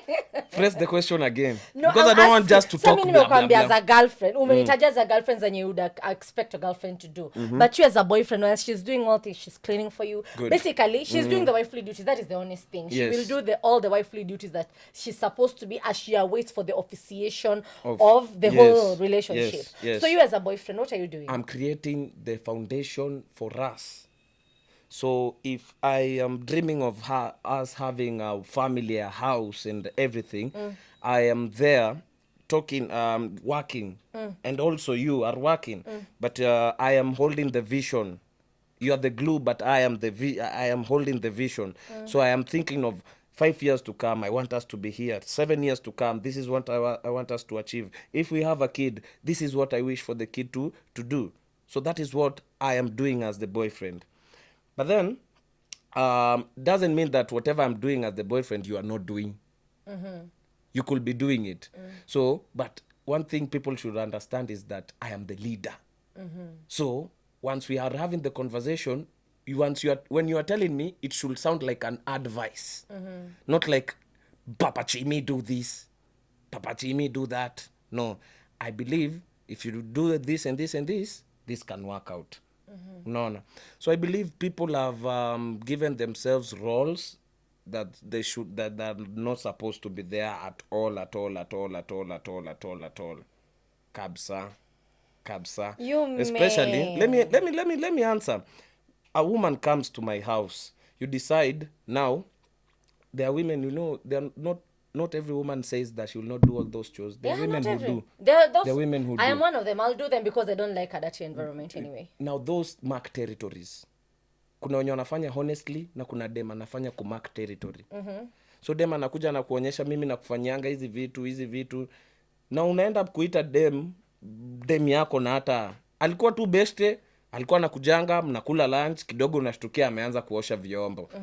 Kidogo unashtukia ameanza kufanya hivi, ukaanza kupenda hizo tabia za dem nini, ukaamua kumdate, mkakaa pamoja, dem atafanya hizo vitu zote beautifully, but then trust you me, once dem utamuoa, she will change because sasa atakuwa shapata ile kitu yenye amekuwa akitaka all that while. One thing you have done when I've asked you about the manly roles, you have divulged left, right and center. But now let's come here. The main role yenye umenipea mwanaume ni kulead. It's okay, according to a traditional African society, that is what you're supposed to do. And I also agree there's a very important thing in umesema that I believe most girls and most people in this generation don't pay attention to. And that one is, although me, I would describe it as being the, what do I call them? Like they balance the house. The women balance the house. They balance the realm of the house, the spirits of the house. That is why when your mother was sick, things were not right. When your girlfriend is not good, things are not right. They balance out. Sindio? Haya. Gidi sahi venye tunawaki hivi in this generation, you and your girlfriend are working. Sindio? Yes. Mimi nimekam home na wewe, tumekam home. How do we balance out? Nini mimi nafaa kufanya yenyewe ufanyi na mimi nafanya? Do you know that women nowadays are very very overwhelmed by stuff, of which I don't know who started this thing. But then nani alianzia hii kitu? Kuonyesha mko vulnerable sana. No. Not independence per se, but this thing, okay, I don't know how it came about. I would really love to know where this came about, but of women working. You see, kitambo, they're also very well defined. The man was the protector, the provider of the house, and the leader. Of course, the vision bearer, that is still maintained. And the protector as well, to make the house feel safe. Nyumba yenye kona mwanaume huwezi fananisha na nyumba yenye kona single mother peke yake. It's very different. So no, very well protected, safe and all that. Also, he is the provider. But api kikuja kwa provision in this society, sijui ilikujajika kwa sasa. We now work together. But in the working together, things become imbalanced. One party becomes overwhelmed. Because in the house, kama venye sasa, hiyo imetoka nese lenye umesema, nikikuwa wewe, hiyo jikoni utaniona. So now you're married. Okay, nikuchachisha manaka. Nikieka hivyo inakaa too serious. That one is someone's life, trust me. That one is someone's life somewhere. Hiyo nyo umesema. Anaambiwa wangu hivyo saa seriously. I know, people are living that life like the men are just, they never do such kind of things. Ever enter the kitchen. They never ever do, like they can never. And their women, their wives are comfortable. Sasa hapo ndio hiyo. Yes, and they stay because that is they according to the teachings they are given from a young age, they're told that is what marriage is. Good. And so they grow in that, and within no time the man asking hii kitu yenye inatokeanga mwanamke mwenye ameolewa utajua jana kwa amechapa. Okay, most people have that perception. When you look at a single woman and you look at a married woman, they're very different. A single woman is glowing. A side chick glows. They don't have all those duties that wives are doing in their homes without the assistance of the man. And the wife mwenye ameolewa na mwanaume mwenye anajielewa utajua. Because she'll be glowing as well. True. She's in a comfortable place. Amewekwa vizuri. Unaona? But the sad truth is when you amewekwa vibaya. So, mkikam home, would you be open to also splitting 50-50 home chores, like helping out when needed? Because honestly, sai venye tuko in this relationship, assuming we were to live like the way it was, ingekuwa mimi natoka home, unatoka home, probably I'm a nurse, assuming I'm a doctor, you are in the accounting sector, sema hivyo. Know that when it's your P. So metoka job, we are all in 9 to 5. Me yangu hata ni more hectic kwa sababu I can be called at any time, right? But tukikam, I also have my wifely duties, which I'm not negating. It's true, they're wifely duties. So we tukiingia kwa nyumba, at whatever time tumeingia, wewe unaingia una take shower, unatulia watch news. Mimi nikiingia, what do I do? First of all, I have to enter the kitchen, cook. If we don't have a house help, right? So I cook.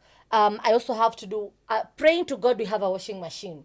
I do the laundry, right? We eat. I also have to take care of your mental. If we have kids, I have to accord to them. Maybe niwafanyishe homework or something. Like there's a lot. Na bado I make do. Na bado I maintain akiwa mrembo, because men are visual creatures. You have to maintain yourself as a beautiful woman.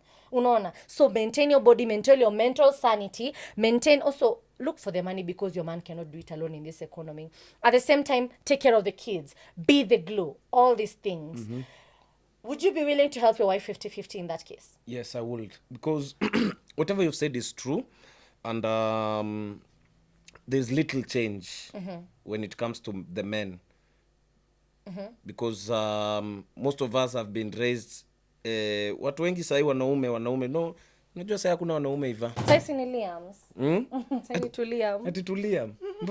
What do you mean by to Liam? But then See, most men, we will come to that though. so unapata sisi venye tumereiziwa na venye tunaongeanga hata sisi wenyewe kwa wenyewe, we have this perception that a man should be like this, such that when I go tell my friends, guys, imagine I was with my woman washing utensils today and she was telling unaona? Yeah, so kuna hiyo male chauvinism yenye imekuja na hiyo stereotypical type of shit with the chores. But as for me, as Gideon, understanding what the world is, I will really help, because there's no way I will leave the raising of my kids solely to my woman. There's no way I'm gonna leave the responsibility of the whole house solely to her. So if I come early and you have not arrived, why shouldn't I be courteous enough to go to the kitchen, prepare something? And you come home, you find, voila, there is food. Wow, thank you, babe. Hata uta ease, utakuwa like, then I ask you, will you take a shower? Imagine me sasa ndo ninakuuliza hivyo. So you'll feel good. But then as a man, I can't do that daily. Yeah, true. Unaona? Yeah. Na hata it is very rare. Ukiona hata kwanza nafanya hivyo, kuna kitu ninataka. Ukiona nikidu hivyo. So essentially, I would help. But the woman should understand that it is her responsibility, and she should be ready to partake the whole of it, with or without my help. Very true. Hiyo ndio understanding too. We are almost done. But before we wind up, I have one last very, I don't know how to put it, but I would like us to talk about it. The aspect of depression. First of all, have you ever been in a depression? Yes, I have. How was it for you?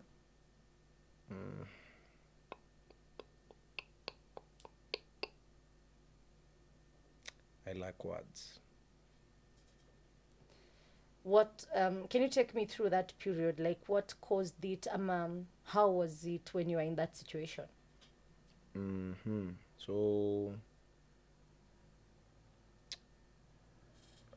I've made really bad choices with my life, and I can say that the consequences have caused me depression, because I have dreams, I have goals that I aspire to achieve. When I don't, I'm usually stressed. Like, that is me.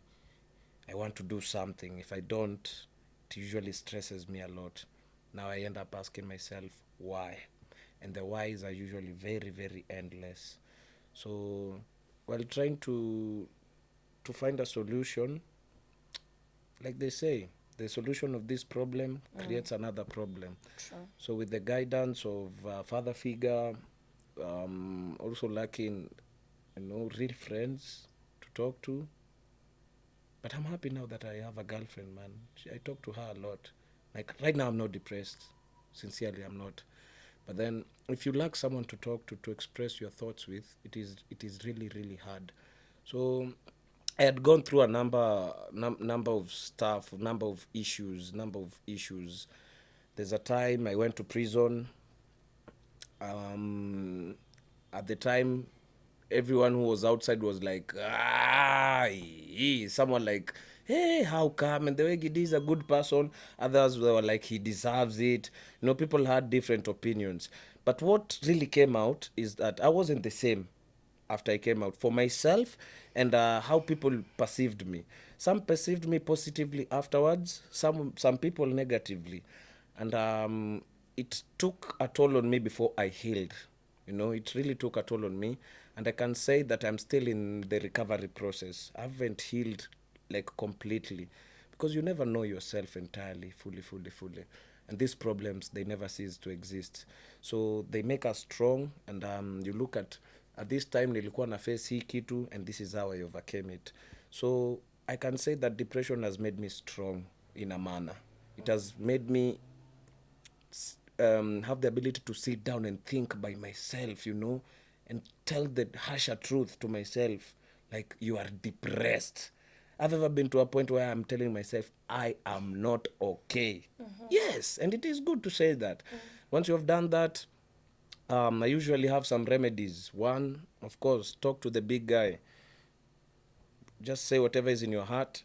If you're good with your parents, that is the best shot that you can take.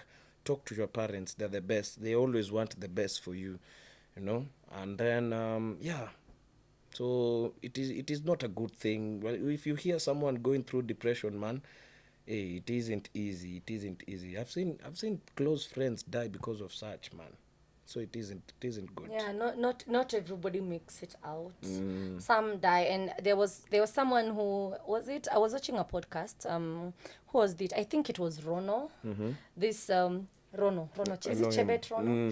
Yeah, and she was talking about also a time when she was going through depression, and she used a very statement that stuck with me. She said, depression sometimes involves your brain bullying you. It is not even the outside world. It is your brain that bullies you. It tells you of all the evil things that you never wanted to hear. Yes. You're a failure. Look at this, you did this and this did not work. Look at you now, nobody wants you. And it separates you. It makes you look like you're alone. Like you're going through this alone. Look at outside there, nobody's calling you. Look at your phone, nobody's calling you. Look, you're alone. You're not getting, like, it bullies you a lot. And it only needs mental strength. And true to what you said, without people to talk to, it gets... You kill yourself. You'll kill yourself. But kwa hiyo point yenye amesema ni strong juu, you might have people to talk to, but you're not telling them the truth. You're not telling them. You're telling them I'm okay. Yes. I'm okay. Ama hata you're doing blame games. Like, this has not worked because of this. You're just complaining, and you're thinking that these people are listening. Yeah. You're thinking that you're getting help. But as Rono said, it is your brain fighting you. Yeah. You're just dwelling on the problems instead of dwelling on the solutions. Yeah. So, like, what made you overcome it is you talking to other people, Ama? To myself. You talk to yourself and to your Yes. daddy? Yes, I do. So that is what brought you out of your depression? Sana. Prayer and meditation. Yeah, you meditated a lot. I do meditate a lot. It is good to give yourself some minutes to yourself. It is actually important. Unakaa hivi chini unasema, masaa ni yangu na ya gidigidi. Nakaa na medi. It usually really helps. Trust me. Have you ever attended therapy at any point? If I get money, you think it's a good idea? I will be doing it. I want to bother someone with my thoughts, with everything that I'm going through. Kila kitu, kaa hapo nisikize. Na ukijaribu kuniongelesha ufala, I will fire you. I think therapy is good, but for me it's inanishtuanga. Like telling a total stranger about you, and they're actually unraveling. Although there's someone who also talked about therapy and said, in therapy, haikuangi about you with a stranger. Actually, most of the time it's you with yourself. It's just that there is a person guiding you through it. The thoughts. Yeah. It is you talking to yourself. It is you talking to yourself, and then this therapist is just unraveling the threads. They unravel things. So why do you think this? So why do you think? Like, it's just you, and it can be scary. Because at times unaendanga hapo unagundua kitu kujihusu uko like, what? Walai. Mission inaweza kuwa scary. My friend, people do you know people fear themselves more than they fear others? Because they don't think. No, because your inside is a scary place. Your shadow self is a very scary place, and not everybody wants to agree that that I can be selfish. Yes. That I can be proud if I have money.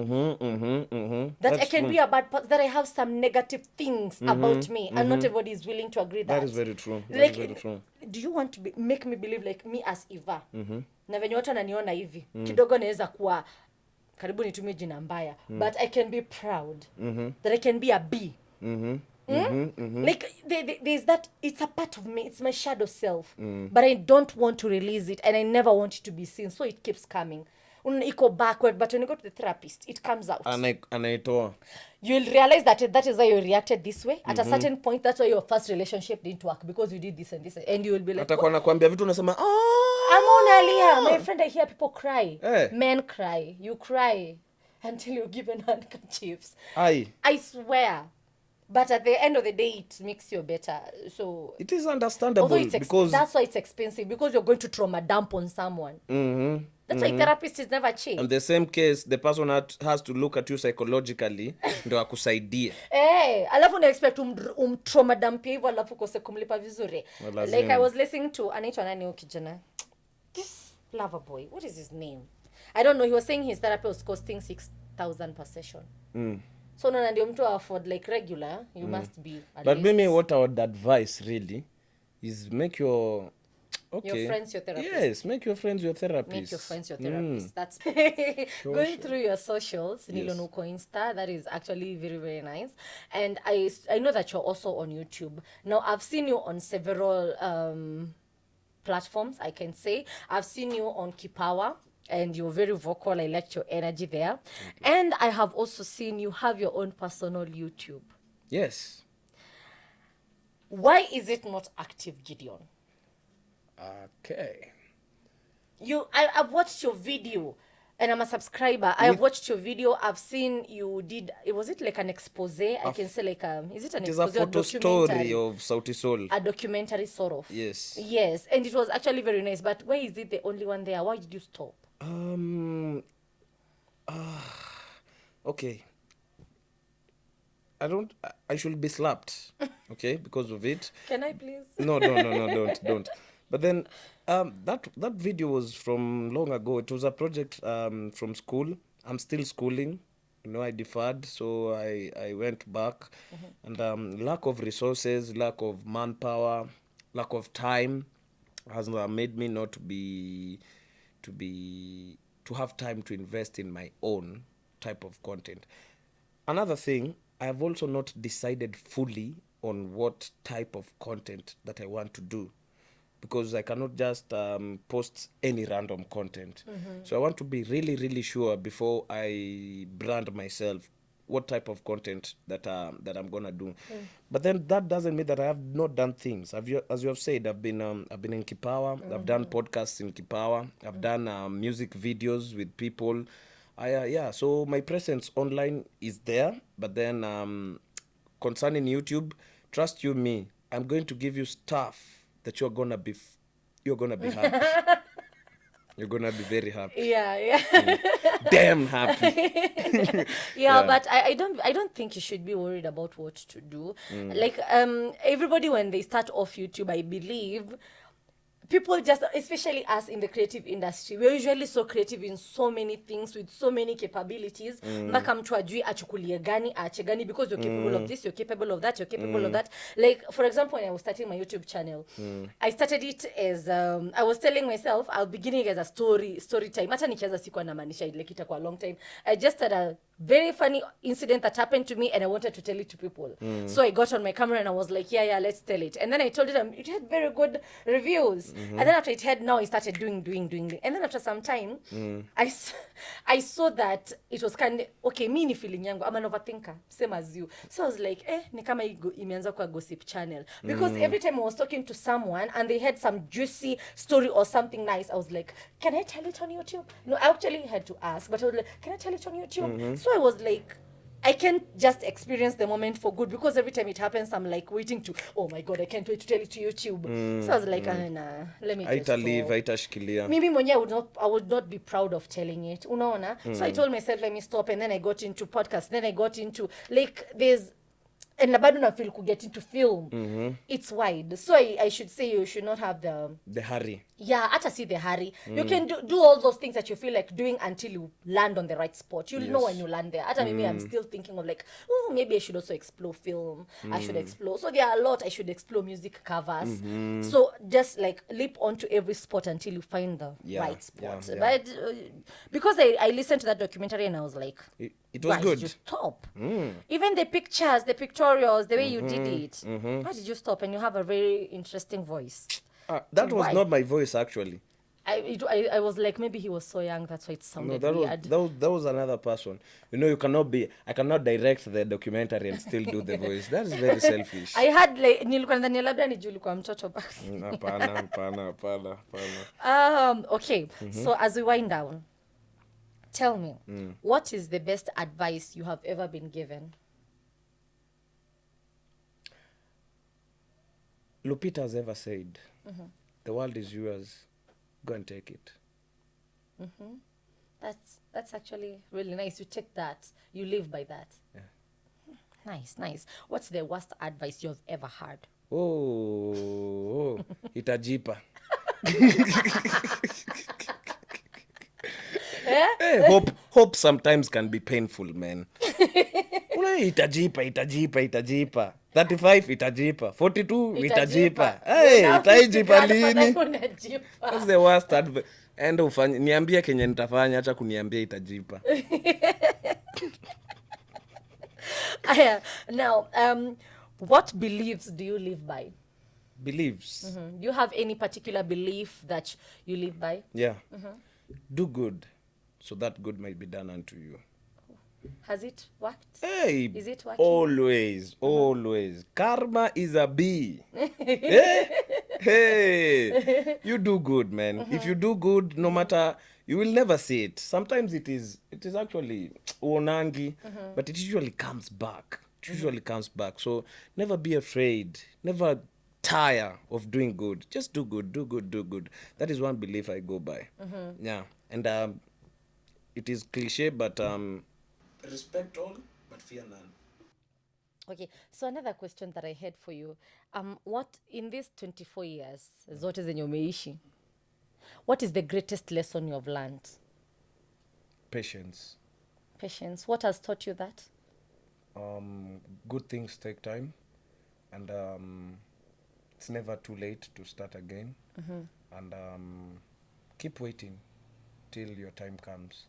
So as they say, roll dice yamseki, roll 6, just clap. Wait until for your time turn. comes. Okay, so as we finish, before we go to the quick fire session, what's your dream, Gideon? My dream. What's your dream? Ooh, owning many pets like this one. Stop jokes. Stop jokes. I dream to change Change what? the world, to change, to educate, to learn at the same time. So that will be through art mainly. So I'd love to get to a point where whatever I have learned, people will learn through a shorter time. They will not have to go through lots of struggles, so that they can learn whatever I have learned. So that will include building schools, getting schools to make watu wa enroll wasome. The other thing, I dream that I usually tell God, I get an Oscar, I can die. Oscar is your game.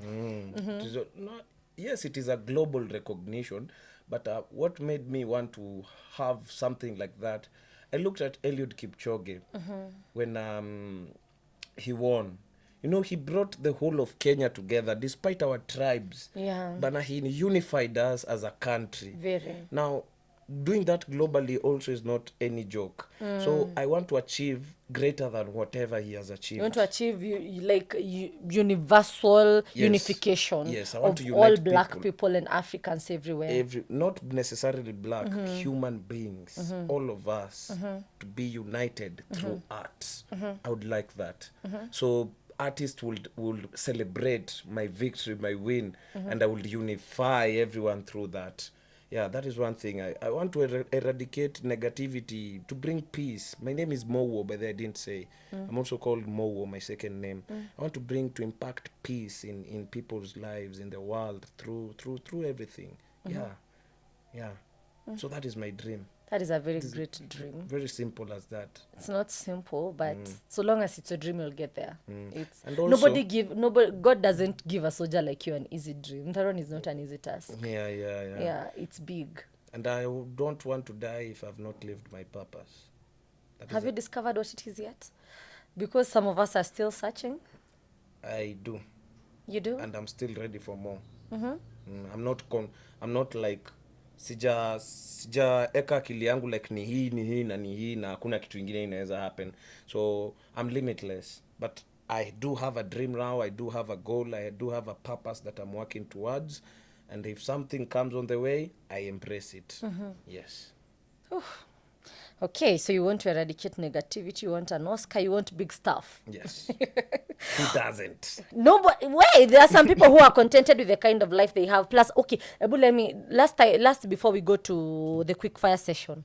What does success look like to you? Success to me looks like contentment. Yeah, let me just put it as that. If you are content with what you have spiritually, which you shouldn't, by the someone should be aiming for their growth till they die. But there's Evolution is the way to go. but there's that contentment ya kujua, I have worked, I have been working, this is what I have, God thank you, I am content. I may still want more, but I am content. Because if we term success as monetary, everyone still wants to make money, even though they are still rich. So I don't like to align success with monetary terms.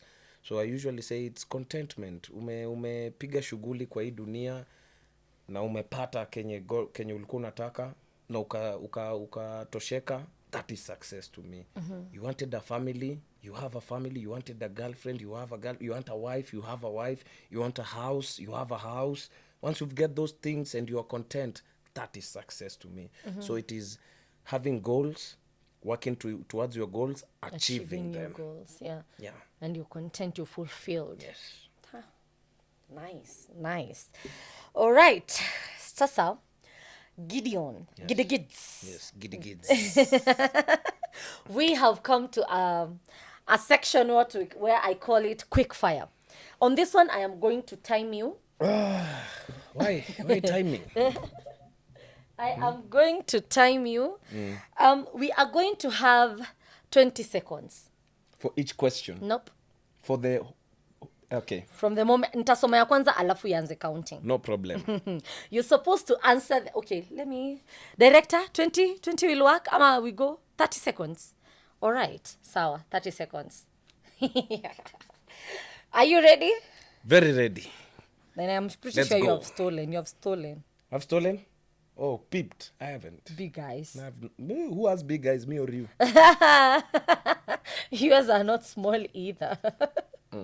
Okay, so we're going to have 30 seconds to answer all of them. So I'm just do them quickly. If you feel like you don't know the answer, just say pass. We can come back to it until your time is over. Okay. All right. So I'll read and then I'll click the timer. Okay.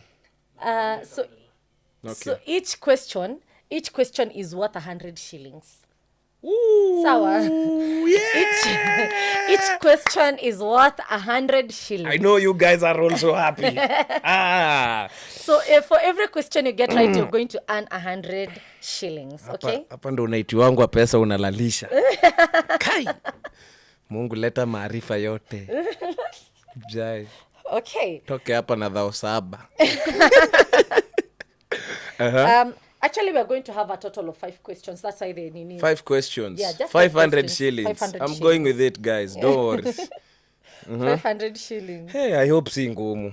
I hope so too. Tunajua pesa pia mpeanangi virahisi. No, it's not easy. It's not hard stuff. I'm ready. All right. Director, are you set? You ready? Yes. Okay. Let's get this started. You're not seeing my face? Oh, sorry. Uh-huh. Uh-oh. My... Gideon. Yes. What's up? Ooh. Your first question. Spell the word curriculum. CURRICULUM. Meaning of KICC. Kenya International Conference Center. Watog in Kiswahili inaitwa. Nguruwe mwitu.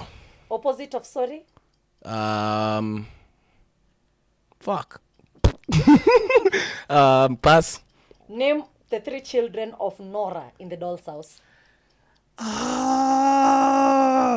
Iva, Amy, and what is her name? Time is up. Time is up. Sorry, guy, mbona hiyo kitu imekuja hivyo random? Sorry, opposite ya sorry ni And remorseful. and remorseful. Okay. I wanted to say not sorry, but nikajua haita make sense. Okay, so for the first question, curriculum, you got it right. Okay. Meaning of KICC, he got it wrong because of the first letter. The meaning is Kenyatta International Convention Center. Nimeata dojo You ya said 10A. Kenya. So Watog in Kiswahili ulisema Convention Center. Kenyatta International Convention Center. See conference center. No. Aye. Now I've learned something. Aya, Watog in Kiswahili umesema nguruwe mwitu. The answer is ngiri. Hai. Lakini anakuwa nguruwe mwitu.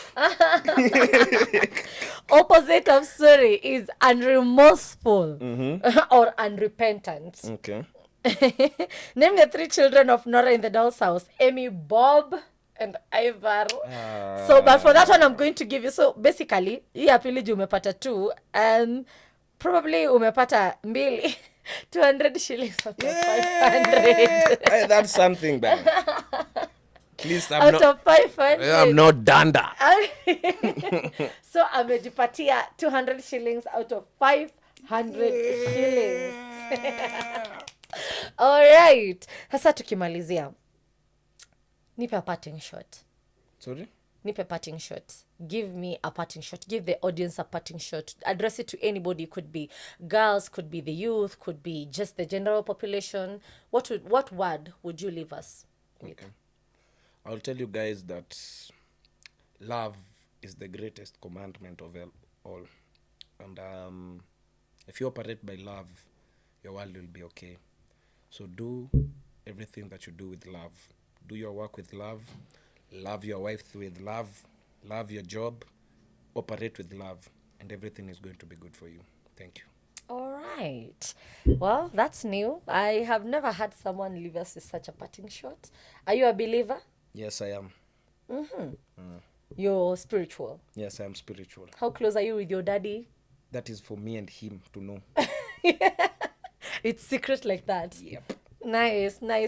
So Gideon, Yes. thank you so much for coming to this podcast. Thank It's you. been long, but it's been very fun. You've made all those hours, which I'm pretty sure are long, to feel like 30 minutes. Thank you so It's much. been so fun, and I'm hoping to call you back. I know you guys would also want him to come back because we have a lot to discuss. I feel like we can siphon a lot of knowledge out of you, your thoughts. That is very true. Yes, they're very insightful, and you're very raw. You're not ashamed of anything. You're vulnerable, which I believe I have witnessed and I'm very appreciative of. Thank you for being so raw with us. That vulnerability I've related with, and I'm so thankful for making this episode such a nice one. I will definitely call you back here, not once or twice, but I believe more. I will come. Yeah, please do. I will come. Please Nitakuja. do. Yeah. So thank you so much. Thank you, you who is watching us from wherever you're watching us from. I trust you've gotten great insight from us to you. This is us signing out. Bye.